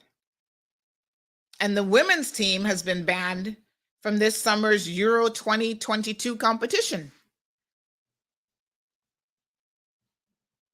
The Cayman Islands You know, we're fall under the UK, so we do what the UK tells us to do, these types of things. We're signing on to the publication of the UK sanctions list, and they have frozen the assets of certain organizations. Porn stars will not be left out, apparently. So if you're an adult entertainer in Russia, and I feel like this is very much a Russian thing. Anytime you watch 90 Day Fiancé, half them girls be coming from Russia. Buy yourself a Russian bride. Okay. So the porn industry, adult entertainers are now going to be blocked from the adult entertainment site OnlyFans. Child, they cut off everybody. Ooh, the porn stars, it's like, who next? So OnlyFans has imposed sanctions for those individuals. So several content creators out of Russia spoke out on Sunday saying that they were unable to share new videos and access money earned via their OnlyFans account. Good. I can see how this might actually work. So you pressure the porn stars, you pressure the business people, you pressure the government. No one is going to fly in and out of Russia, right? You forbid them from flying in your airspace. This might actually be more effective than trying to send a missile the way of Russia. You put them under so much pressure, so many sanctions, that the people start to really feel it. And you know what? The people with means are going to feel it just as much as the people without means, because they're the ones with the bank accounts in Switzerland. The poor people in Russia, they don't have a bank account in Switzerland, so they don't care about that. But when you start to restrict imports and exports in and out of Russia, you're going to have a problem. Now, how far is Vladimir Putin going to go with this? We don't know. So this is what OnlyFans said to the Daily Beast. They said, while creators are not responsible for the recent attacks on Ukraine due to worldwide financial restrictions, we have limited methods to pay creator contents linked to Russia and Belarus. Because Belarus, which I think is right next door, is also thinking that they want to get into the mix and they want to support Russia. So they're already starting to put some sanctions on them as well, because they look like they're a little bit crazy. So they also went on to say that new subscriptions will not be accepted and current subscriptions will not renew once they have expired until Russian sanctions are lifted. Yes, sir. So they can't be making their little porn videos and uploading them. Oh, well. So according to The Guardian, the foreign assets of the Russian president, his foreign minister, and defense minister have been frozen in the US, the EU, and the UK. A chief of the armed forces, they're going after everybody. Members of the Kremlin Security Council. So all these people at some level are sitting back and allowing Vladimir to do this. Now they're going to cut you off from your money. All 351 members of Russia's parliament now have sanctions imposed by the EU. Wow. The US and the UK are punishing selected members, as well as Australia, Japan, and New Zealand. This is some serious stuff. I've never seen these types of sanctions like everybody is just laying them on. More than a dozen billionaire oligarchs with ties to Putin's regime, and they started naming him, child, Andrew Patrushev. He's an oil company person. They've got some other dude, Peter Fradkov. These names are ridiculous. Yuri Slusher, or whatever, with United Aircraft. Boris Rottenberg, gas pipeline company, SMP. Denis Bortnikov, who's VTB Bank.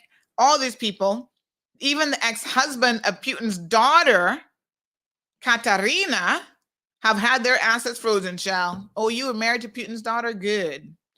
So they've had assets frozen. They're on travel ban lists around the world. So they're not even going to allow them to leave Russia. Y'all want to create war? Sit right there and wallow in it.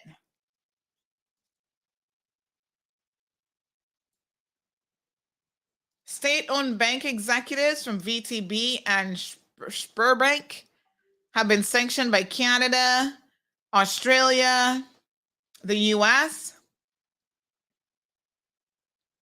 The UK has imposed a 50,000 pound limit on bank accounts held by Russian nationals in the UK, and the EU has a $100,000 limit. They're coming all out. Airlines, private jets, banned from both the UK and EU airspace, and the US is considering doing something similar, but has not yet taken a final decision. Exports of aircraft and aviation parts to Russia, because they might actually need parts now that they've started a war, has been banned by the EU as well. So they are doing a lot. High-tech goods, semiconductors, computers, telecoms. Child, I have never in my life seen anything like this. What do y'all think? Let's see. Johan, don't you want to call in? I need to start using the phone line now. Don't make me go set up this phone line for nothing, you know. Okay, let's see. Where did we leave off with comments? Don't try and go Tortuga. These chickens will join you at the table. Yes, child. They're scavengers, child. Soka says lobsters are the same classification as cockroaches, and war soldiers are told cockroaches one of the few things they can eat for protein if they're stuck in some wilderness with no food. Well, I guess in desperate times, you do what you got to do. Richard says, Sandy, speak the truth. That's why we listen to you. Well, thank you, love. When you had the lady on call, Miss Ruth, I heard the roosters and it was music to my ears. You're not hearing roosters in Miami or what? We'll bring you some if you want. Poor Miss Ruth. Oh, Lord. What a mix-up situation that was. I told y'all the update, right? Basically, the husband ended up giving away the property right before he married Miss Ruth. Never told her that. So he added the ex-wife and the stepson on the property and never told Miss Ruth all those years. So she had no idea, and she's so confused. Sue says he must be on drugs. It's called power and narcissism. Elon Musk, by the way, joined in by activating his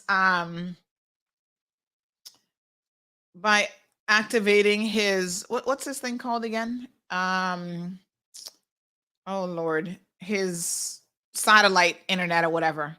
So on Saturday, the president of Ukraine said we need help. They're cutting down our communications.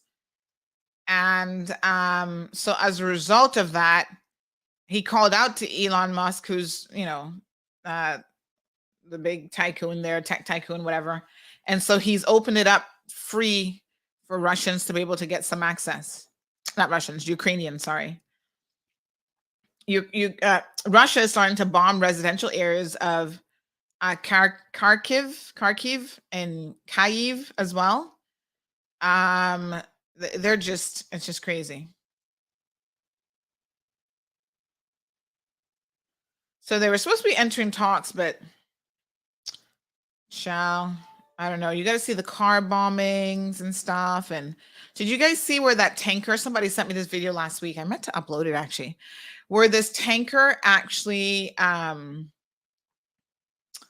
this tanker rolled over a car and squished it. And then they were trying to get the poor man out. I think he might have survived, which is amazing. And then some civilians have been getting in front of tankers and speaking directly to the Russian soldiers. Like, why are you doing this to us? What's wrong with you? I kind of feel like a lot of the Russian soldiers, they're obviously following instructions, but I don't know how motivated they are in this war, because the people all over Russia are also protesting, and they're protesting in the UK and elsewhere in the world.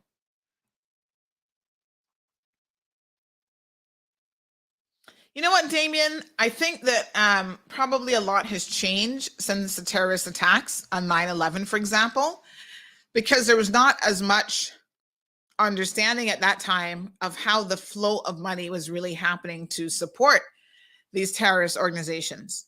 A lot has changed with the anti-money laundering regime. And I feel like, worldwide organizations have become much more aware of how certain networks are used for money. And the whole thing now that has come out is cryptocurrency.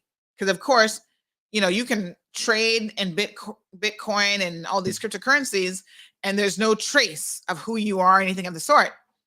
And I was reading an article, I can't remember if that was The Economist or where that was, but it was actually saying that cryptocurrency is not going to be as useful to the Russians as you would think. Like, they need real dollars, and so these sanctions were probably even 10, 15, 20, 25 years ago, Damien, were not as effective as they are now. How long ago was 9/11, by the way? What year was that? Oh, Lord. Soka's here again saying it's Putin. You know what? I hear people pronouncing it all sorts of different ways. There's the Indian lady who pronounces it. I was watching her thing the other day very, very differently, and I found her pronunciation to be extremely interesting. But y'all know exactly who I'm talking about. So Jamaicans, by the way, have been stuck in Ukraine, and they are complaining that there's an order of how they're allowed to leave, and the Black people in Ukraine are at the bottom of the list. I wouldn't necessarily be surprised by that. I mean, let's just be honest here. Probably a lot of Europe is not all of that open-minded when it comes to people of color. Who knew that there would be so many Jamaicans in Ukraine? In fact, let me have y'all listen to something somebody sent me last week with a lady who's there, Jamaican lady at that. And I was like, isn't this interesting? Ooh, hold on a second now.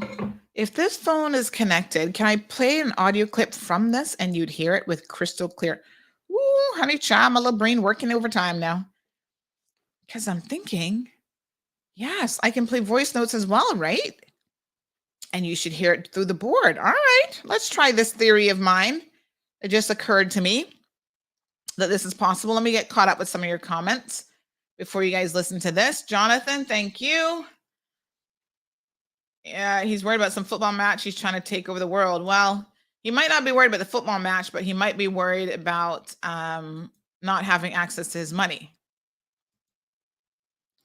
Maria says she's worried about how he's going to respond to the sanctions. Well, the idea is you put him under a lot of pressure. Yes, the SWIFT access to the SWIFT system has been stopped as well. Johan says, Sandy, does anybody in KY have only fan pages or porn? Do we have any stars besides certain MPs with tiny? Oh my God. Johan, behave yourself. Does your wife know what you're up to? I'm going to message her. Try and behave.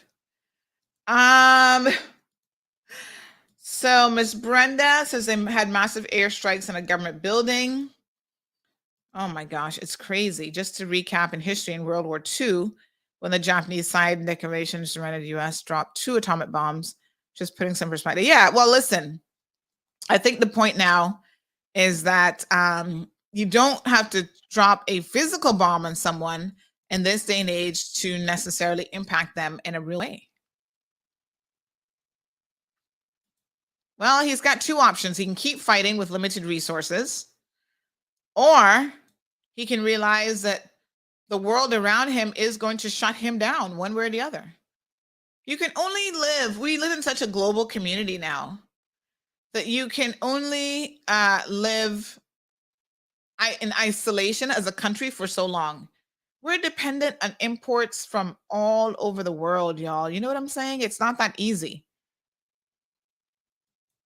Even Cuba, look at what has happened with Cuban sanctions and stuff. And Europe doesn't really impose any sanctions on Cuba. Imagine if it was everyone. Lavana says, I believe that there's a Jamaican in every corner of the world. They're not afraid to travel and more for further education. So 26 Jamaicans there, they were encouraged and offered assistance to leave, and they declined. Like most people, they think the attack wouldn't happen, and they can leave because they're not Ukrainians. Well, y'all need to listen to this. All right, so let me see if you can hear this. Tell me how this sounds in terms of the audio. But it's going to be a mess, unfortunately. It's such a sad thing because I've really enjoyed this country. and it's been such a blessing to be here since I've been here. How long have you been there, William? We have been here 1 year, and we came here, Cliff, because my wife had a medical procedure that needed to be done, and she knows how this system is here, so she says, "Let's go," and I said, "Okay, let's come."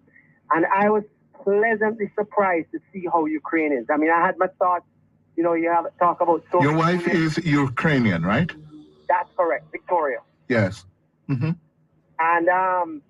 we came here, and the procedure went through successful. And one of the things that really impressed upon me was the cost of living in Ukraine is so much lower. It's about a quarter of what we would understand in Jamaica. And the quality and the products and the service is top notch, first world. So you're there for a year now with your wife, Victoria, Vicky, and how many children? We have 5 children here. What age? Alexa is 15. Leah is 11. We have Liam, who is 8 years old. And then we have Maya, who is 6. And we have Timothy, who is 3 years old. How are they reacting? How are they coping under the stress? Because you were telling me earlier this morning that you drove for many, many hours to get to. Where are you now? Tell me, where exactly are you and your family now? Okay, so we're in the most western part of Ukraine called Lviv. It's spelled Lviv, Lviv. And so, you drove to Lviv from? From Dnipro, Dnipro, Dnipro. And when did you do that drive? We did it about. It was about 9 days ago. 9 days ago. And what was that like, driving for 24 hours? Well, the truth is, Cliff, we didn't actually drive. We got in a bus because, unfortunately, 2 weeks before all of this escalated, I met in an accident and the car was damaged. So our only way out when things started to escalate was to get a bus and come across, because the trains were full, the planes were filled, and the only next option for us, what I saw, was to jump on a bus. I didn't like Mr. Putin's warships in the Black Sea because he brought a whole bunch of warships over there, and we would have been directly in line of fire for him with those ships. And that's why we came out west. So you and the family drove on that bus 8-9 days ago. So you are now in Lviv. Yes. Is Lviv under attack? The airports have been bombed, and there's some. The city itself has not been attacked, but the sirens have been going off from morning. And one of the things that we are a little bit concerned about as far as Lviv. Well, first of all, I came here because we thought it would be the most safest place to be. Why is that so? Because the one is closer to the Polish border, closer to Romania, and you know that U.S. troops are in Poland, U.S. troops are in this side. So we think that one, it's away from the capital, which is Kiev. So we thought by moving this way west, we would have avoided any kind of immediate conflict. Yes. So what are your plans, William? How are you planning to get out of the Ukraine? Okay, so tomorrow, so what we did is, we have dual citizenship, Cliff, with the U.S. Embassy, and our documents were not in order before because our passports expired, and there's no Jamaican consulate here, so there wasn't any way of getting a visa to move across into the respective territories. So we got in touch with the U.S. State Department, and I spoke to them this morning, and they have told me that even although our passports are not in order, we must find ourselves to the Polish border, and they will get us into Poland. The line right now are miles of cars backing up into all the borders at this side. So you have Poland, all the cars are backing up, miles of, because people are leaving Ukraine. Romania, Slovenia, all of these countries the borders are, it's going to take days to get through this border. Yes. So your plan is to get to Poland or get to the U.S. Embassy in Poland? Correct. The BBC is reporting that Poland has opened up 9 reception centers to help people like yourselves caught in this conflict. And you're going to be right on the border with Poland. Do you anticipate how long you will be there for? You know what? Once we get through this, the biggest part I see happening. Well, there's 2 obstacles I'm seeing. One is the queue line to get from Ukraine into Poland. I have no idea how long that's going to take, depending on how fast they're processing, people. And then once you get in, how long it takes for them to process us, and then how long it takes for us to go from that border into Poland to get accommodation. And then where do we get accommodation? So those are the big questions. We're talking with well-known Jamaican businessman William Massas, who is caught in the conflict, Putin's war on Ukraine, with his wife, Vicky, and 5 children. They are now in the westernmost city of Lviv, close to the Polish border, where thousands of Ukrainians are trying to get to as the Russians hit cities right across Ukraine, including airports and the capital, Kiev. William, how are you in terms of being able to take care of the family and to survive virtually in a car or a hotel for the next few days? Boy, Cliff, you always hear the cliche about God, and God has really been my strength. I must tell you that my faith has increased. I'm not fearful. I don't want the kids to be subjected to any kind of war or atrocities or crime that goes along with these things. I sat down with them this morning. We prayed together. They understand, but they really don't understand. They understand, but they're not showing any concern.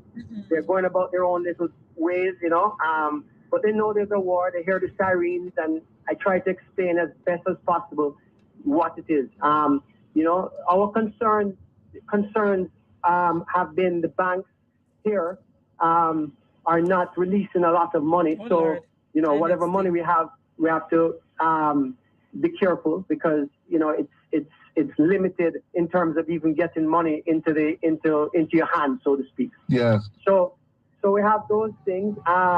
We arranged for a taxi driver who's been taking us around in Lviv, and he's going to take us across to Poland tomorrow, God willing. And we just, we just keep our faith strong, Cliff, because in these times, what else do you have to turn to? There's nothing else except your faith. Yes. In terms of Vicky, how is Vicky? Can I have a word with Vicky? She's a Ukrainian. Yeah, unfortunately, Cliff, Vicky had to go down because we're planning for the supermarket. Oh. And she went down to the supermarket because we have to stock up now for the next 2 days or 3 days or however long it takes to take all these supermarket supplies with us.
All right, folks. So that gives us a little bit of an insight from a Jamaican businessman who is, again, living in Ukraine with his Ukrainian wife and 5 children.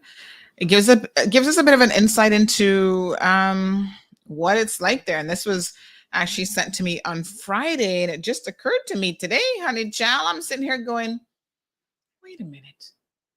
If I can take WhatsApp calls, regular calls through the phone, because now connected to the board, my little brain just had the light switch went off. Ding! I was like, oh, yes, this would be great. Wow, this opens up the realm of possibilities, folks, because enough y'all be sending me voice notes. Hot diggity dog. Here we come, Bobo. Talk show gonna be hot with some sauce. I gotta pre-listen to some of these though. That one I had listened to, so I knew what was in that. Because sometimes people send you a voice note and you're like, oh, I better preview that before letting the world hear it. Child, this is gonna be interesting. Woo, the complaints we got yesterday. We will be playing some of those when we do that segment. All right. So we just got word. I don't have anything on this yet. The helicopter had brought someone from the BRAC yesterday. We don't quite know what that was about, but someone just said that 2 men, presumably from Jamaica, were spotted off the bluff on Kimbrack late yesterday evening in a Jamaican canoe. They appeared to have been in distress, either broken down or taken on water. Now, the police have not said anything about this, folks. So this is news to us. And we're trying to confirm if this is true. But supposedly, this is my source that always gets the sauce, and they're always correct, more or less. Just after the sunset, an explosion was seen and heard, and the boat and persons were not seen from since. They were spotted drifting off the bluff, and no one knows who they are or where they were going, just that the boat exploded and none looked for them. So this person is calling into question the CI Coast Guard and their responsiveness. So I don't know anything about that part yet, but supposedly 2 lives may have been lost off of the coast of Kimbrack yesterday. We don't know nothing about this, y'all. My God, the stuff you hear in Mall Road, it'd be shocking even me. Brenda says a lot of the surrounding countries are actually opening their borders. So you guys did see that update that I posted from the opposition leader in Jamaica, Mr. Mark Golding, and he said that last night, I guess, he's been reliably informed by some of the students that they have safely crossed into Poland and they can finally get some rest after the long, arduous journey. Next stop is Yad. No place like Yad. Let's continue to support them on their journey home. What courage. Ooh, child, you never know when you're going to be in a country where things are going to just pop off like mad. Yes, so thank you for those updates. It certainly helps if you can get into these countries. But, the reality is there are countries who are saying, listen, because of the color of their skin, the African nations, whether they're Caribbean African people or from Africa, are being treated differently. And so they had a thing up where it was like women and children first, but the white women and children. And then the Ukrainian men who can leave, because a lot of the Ukrainian men are staying behind because they are 18 and over. They have to remain behind to fight because they will be drafted by the Ukrainian government in this time of need. So far, over 500,000 people, according to Al Jazeera English, have already fled Ukraine. And yes, that's crazy. But they're saying that a lot of the African nations, Nigeria condemns treatment of Africans trying to flee Ukraine. Let's listen to this video.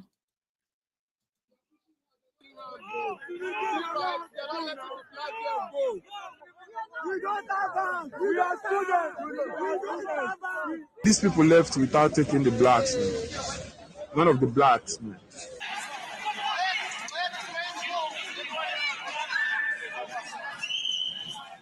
been a lot of segregation and racism. It seems like there's a hierarchy of Ukrainians first, Indians second, Africans last. So there has been a lot of segregation in that sense. And then amongst the communities trying to flee Ukraine, there's been a lot of violence. Я тобі зараз скажу, хто я. Привіт! Я зараз цей телефон. We are not allowing any black people to enter inside the gates. We are all here. It's only Ukrainians that they are allowing in. Even the ones with kids. हम लोग सब Romanian border पे खड़े हैं, Romanian Ukrainian border पे। Around 500 to 600 बच्चे हैं। ये लोग यूक्रेनियंस को बहुत प्रेफर कर रहे हैं, यूक्रेनियंस को ही प्रेफरेंस दे रहे हैं, इंडियंस को 1 या 2 निकाल रहे हैं at a time.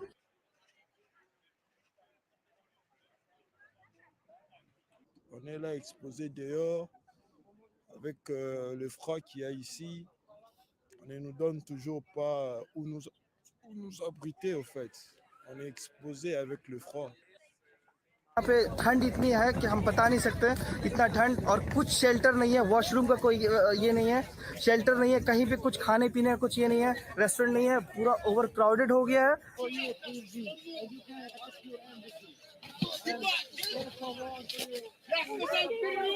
We are being thrown out of the train. They are not even allowing us in. Indian students are being attacked with sticks and stuff. We don't have arms! We don't have arms! We don't have arms! We are students! We are students! We are students! Check out your phones!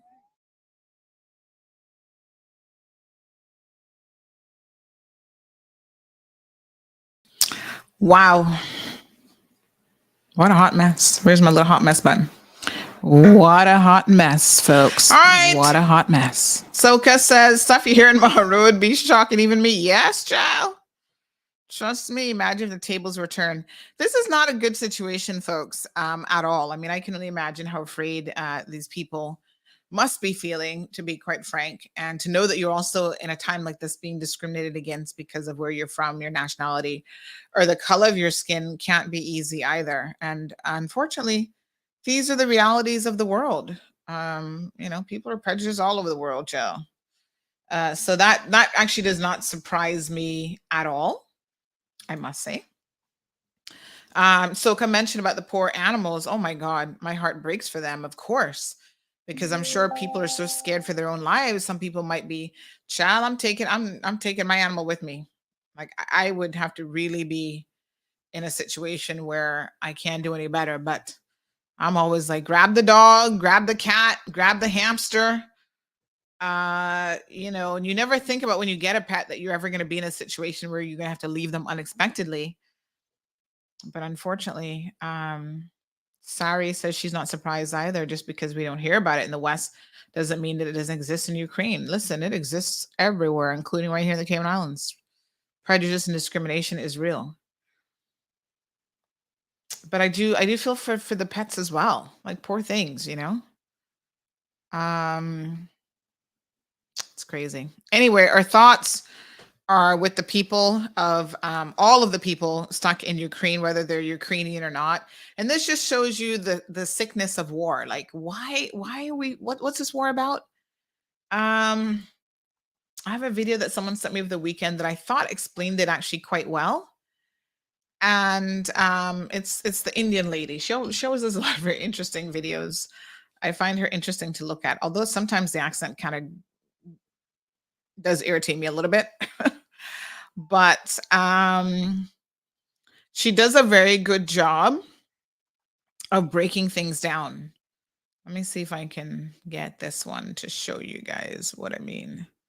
She always does these explanatory videos that I find are, I was listening to this one on Saturday, actually, that makes sense. And it helps to explain a lot. Let me see if I can find the video. Because a lot of us is like, what is this war all about? Why are y'all fighting? Be lovers, not fighters. Oh, yes. Let me see if I can show you this one. Hold on. Oh, by the way, I'm going to have this new option of being able to actually pull up the phone on the screen as well. That's going to be so cool once I get that done. Child, I'm telling y'all, I've been working overtime over here, trying to get everything done. I think this is, let me see if I can pull up this video, because this is the one where the tanker runs over the car. I was like, what the hell?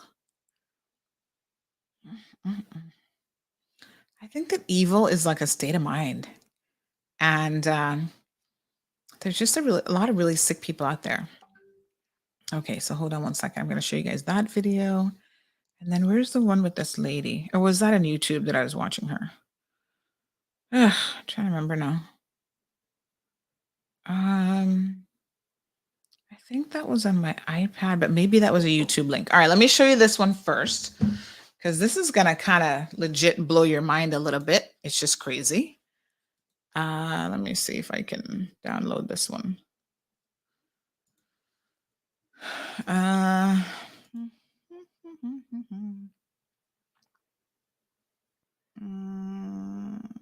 don't seem to be able to save this one even.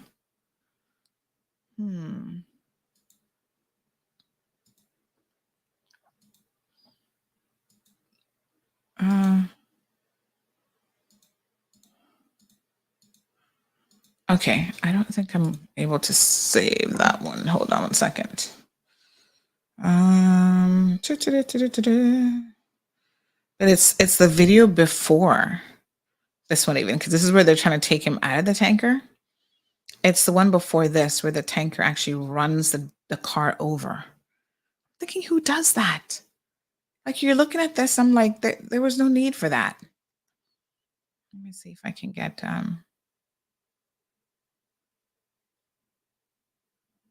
if I can get to show this. Otherwise, I'll have to show it to you guys tomorrow. Let me see. Just absolutely horrific.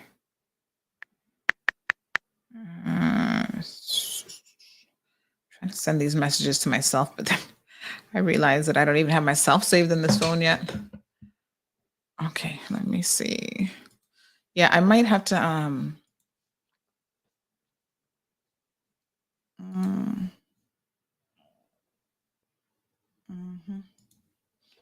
think I'm gonna have to. It doesn't let me download this one. All right, I'll have to save these for tomorrow. I'll show these to you because they're very.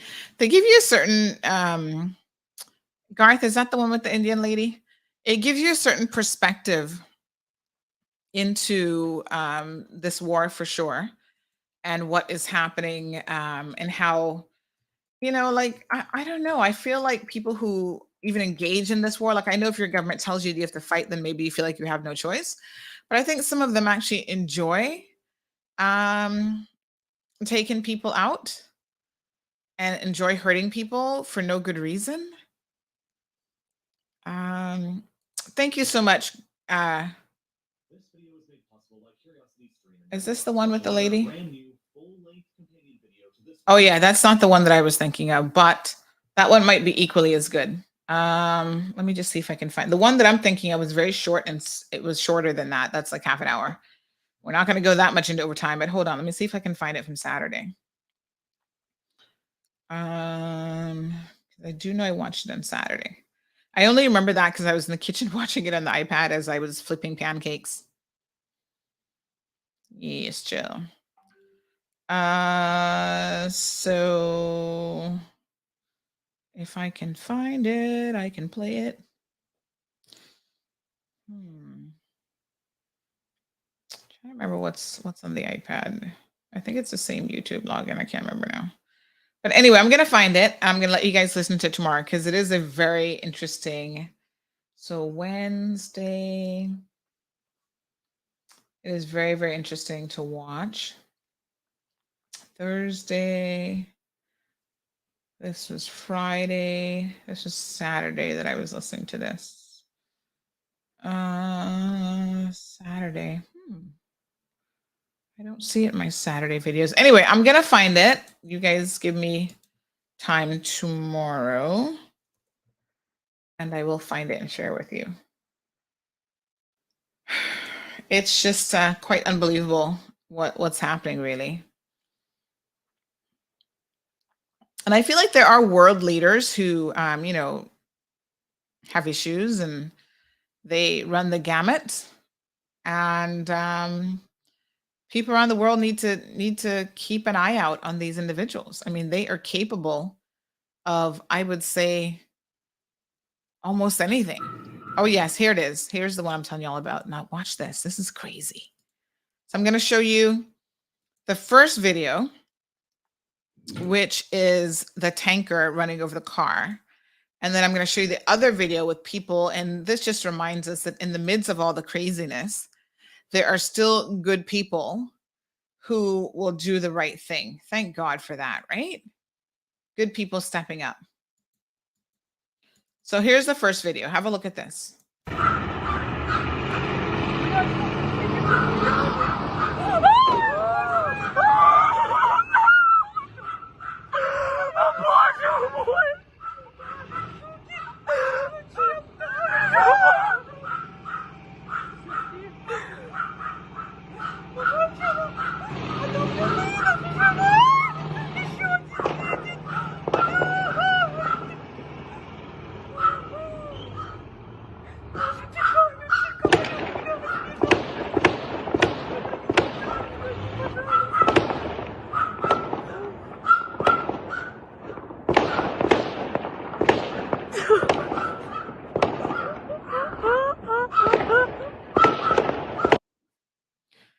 My God, why?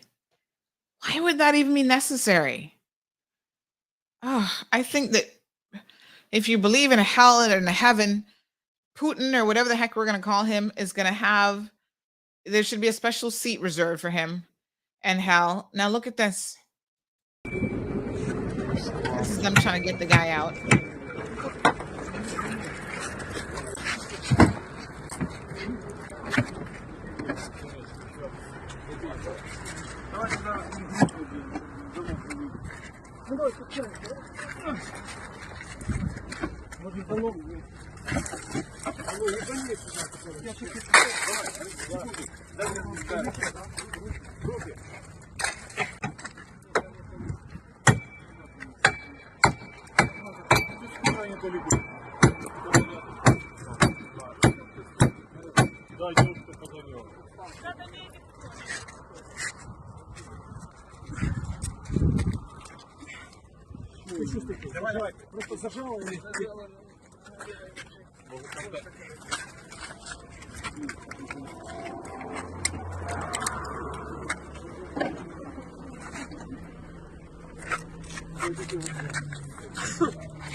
Folks, unbelievable. It's an old person, an elderly person. I think it's an elderly gentleman. And, it's just so sad. It's just absolutely so sad. So I found the video that I was thinking of. I'll leave the show there. Watch that because it really is an eye-opener, folks, in terms of what is happening. I know a lot of us don't get it. And I see Caymanians. Let me say this. I see Caymanians commenting on this conflict. And they're all about,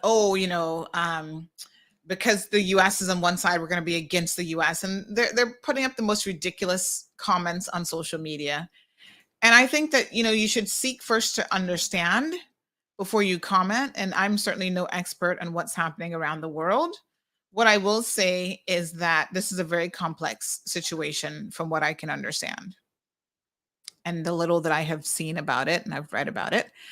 And no one should be supporting any government or any individual who believes that an unprovoked attack is the thing to do.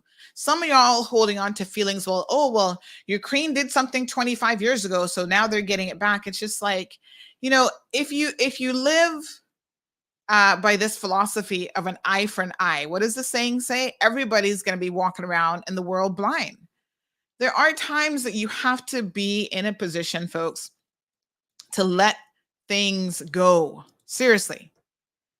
If you cannot let it go, you're going to have some real issues. Countries have to learn to move on. So yeah, some of these countries, they were both part of the Soviet Union. Some of them have a very complex history. And at some point, someone has got to say, that was 25, 30 years ago. When did not the Berlin Wall, when did the Soviet Union fall apart? I mean, at some point, you have got to move on from these things and seek to engage in meaningful dialogue. Now, listen, Putin, whatever the heck we can call him, he's all about trying to get some of the natural resources that Ukraine has their hands on that's in that country. Apparently, they're very rich in not just natural resources, but some nuclear plants as well. There's a reason why he wants Ukraine. And it's not about trying to even a score necessarily. I mean, maybe that's a little extra, topping on it. But we all have to be concerned, because if you sit back and you think, oh, we don't give a damn what happens to Ukraine, make the Russians take it. Do you not see the logical fallout from this? We could very well be looking at what is the start of a world war. And if you don't know that even what's happening in Ukraine right now impacts us, fuel prices on skyrocketed and everything else, right? But beyond that, if we get to the point where we're entering a world war, hello, that has an impact on us as well. So I think y'all need to be more responsible with some of your comments. Irvlin says, I will reserve my comment in that incident because Facebook restricted my account because I made a comment about the evil man. Really?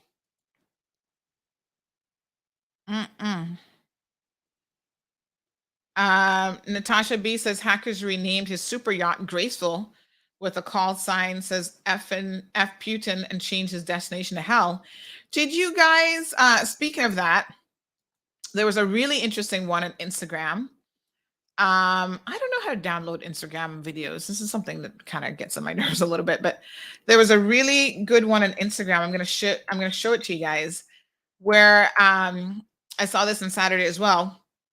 The warship was off the coast and it was telling them to this Russian warship to, let me see if I can restart this. Hold on. It was telling this Russian, oh, I think I can download it. Hold on a second. It was telling this Russian warship to, the Russian warship, sorry, was telling this Ukrainian post to give up. They're like, this is a Russian military ship, give up before you bomb you. And the response from the Ukrainians was classic. Let me see if I can show you this video, because I thought, you know what, sometimes you have to stand for something. Otherwise you die and fall for nothing. So, it is what it is, but have a look at this video. And then we're going to watch the other more detailed video about what's really happening in Ukraine.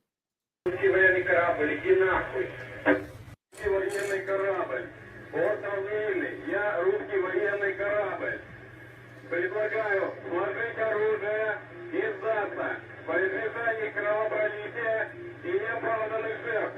В противном случае по вам будет нанесен бомбово-штурмовой удар. Длинный остров. Я русский корабль. Повторяю.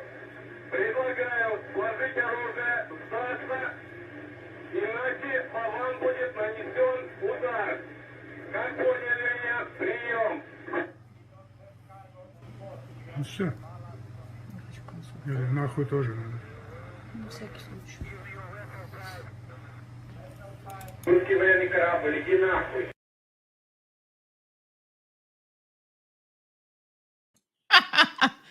Well, that was definitely not mincing their words. They told the Russian ship, "Go F yourself." That's what we think of you right now. In a moment of, total confusion and whatever, it was kind of humorous to see people taking a stand, but taking it even with their words. Like, you're going to bomb us, whatever. That's our message for you. What a hot mess. Sue says that the UK people be worried if any world war breaks out, because a lot of the young men might be called into war. And listen, most of us don't know anything about a world war. I mean, this was the 1940s. When did World War II end? Like 42, 43 or whatever. I wasn't born anywhere near being born. I don't know anything about the world wars. And so it's really, really interesting to see people my age and younger commenting on this as though they have a point of reference, if they have any experience in this at all. Like, oh yeah, Russia needs to do it. I'm like, destabilizing the entire world? Are you crazy? Yornell says what Putin has done in Ukraine is exactly what Hitler did to Czechoslovakia in 1938, and then Poland in 1939, which sparked World War II. Because yes, it's a good question. Where will this man stop? If you think he's going to stop with just this country, if he's successful, if the world does not step in and stop him, I think that's where, all of y'all are being a little bit foolish.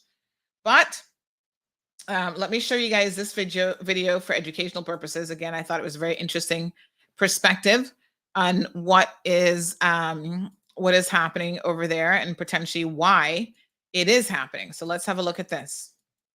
Will Russia go to war with Ukraine? All week, you've heard numerous answers to this question. In Ukraine, 71% of the people believe their country is already at war with Russia.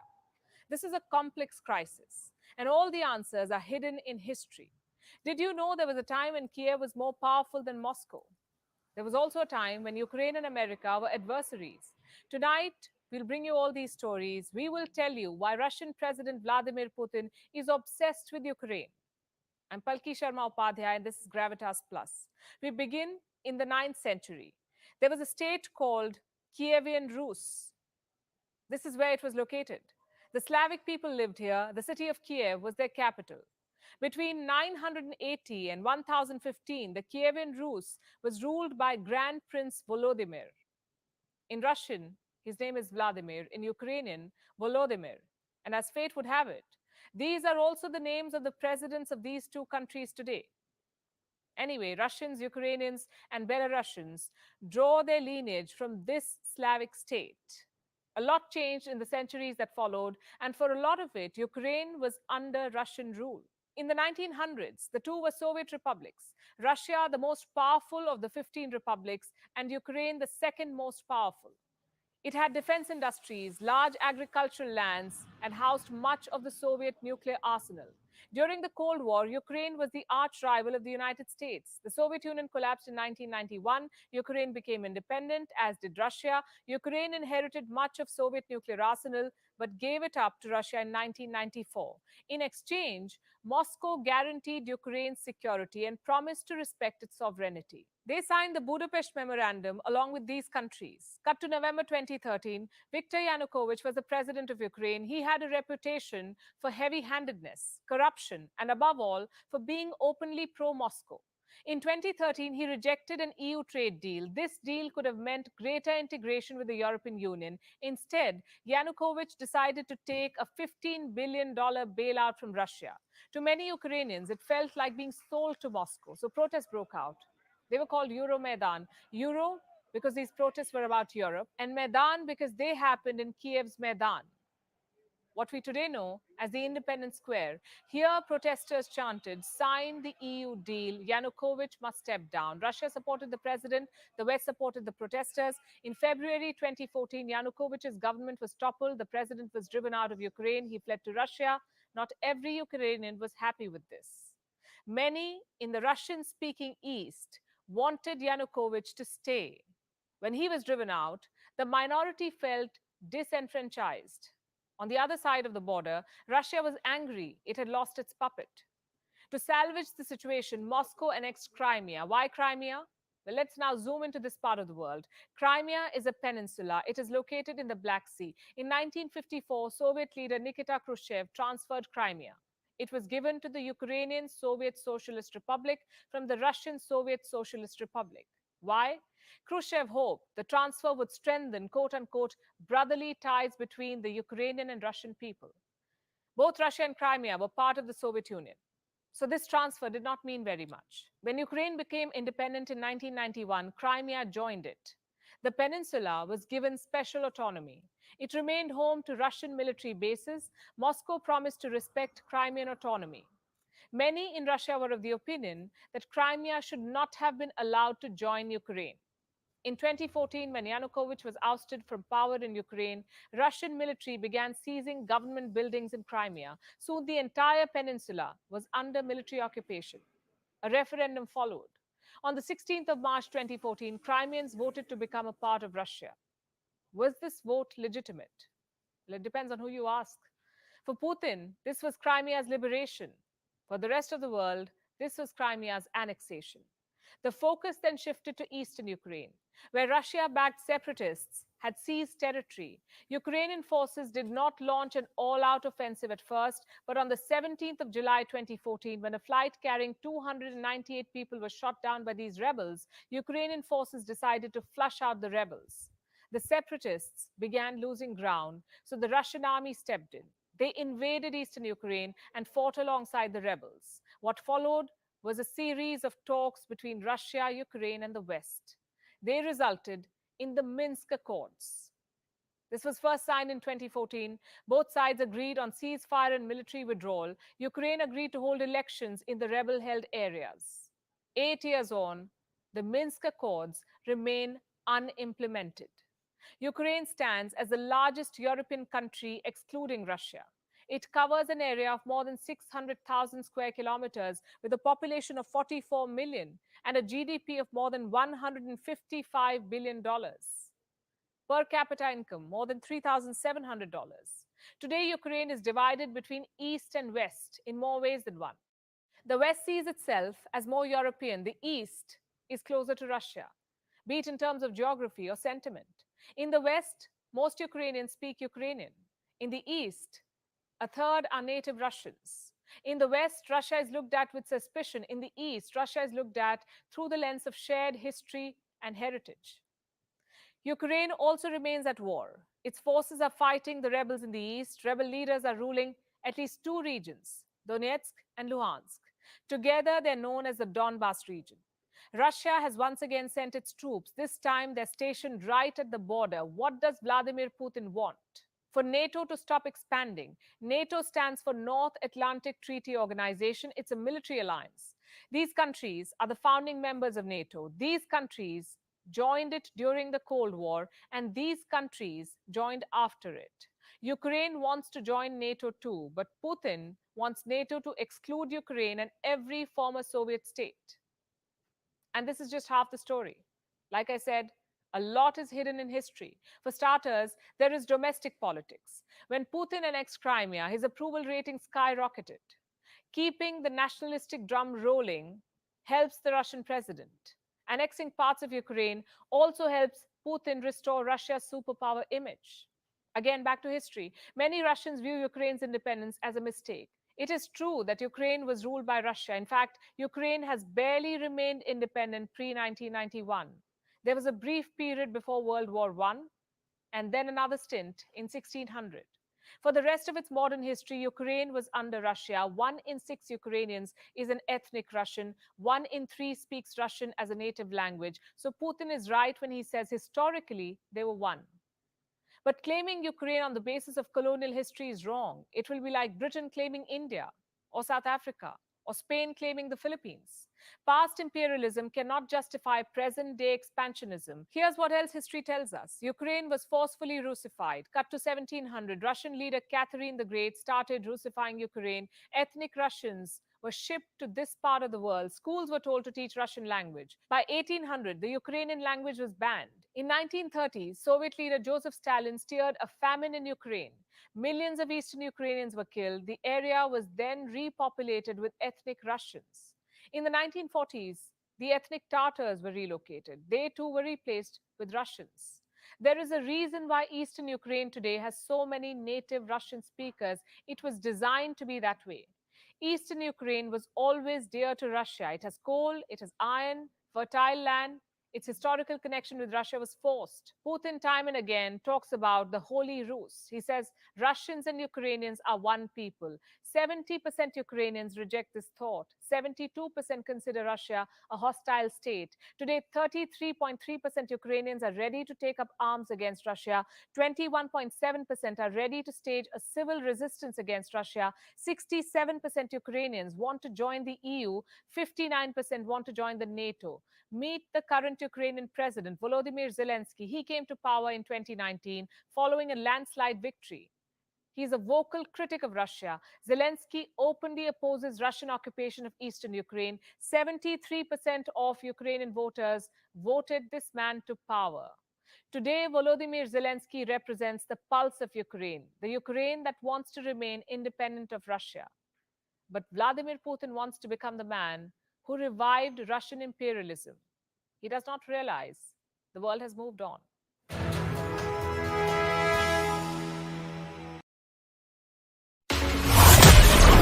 Thank you for tuning in to another edition of The Cold Hard Truth. Make sure to check Facebook for showtimes and more information and the latest news at CaymanMarlRoad.com. Subscribe to our IG and Facebook pages to get the latest happenings.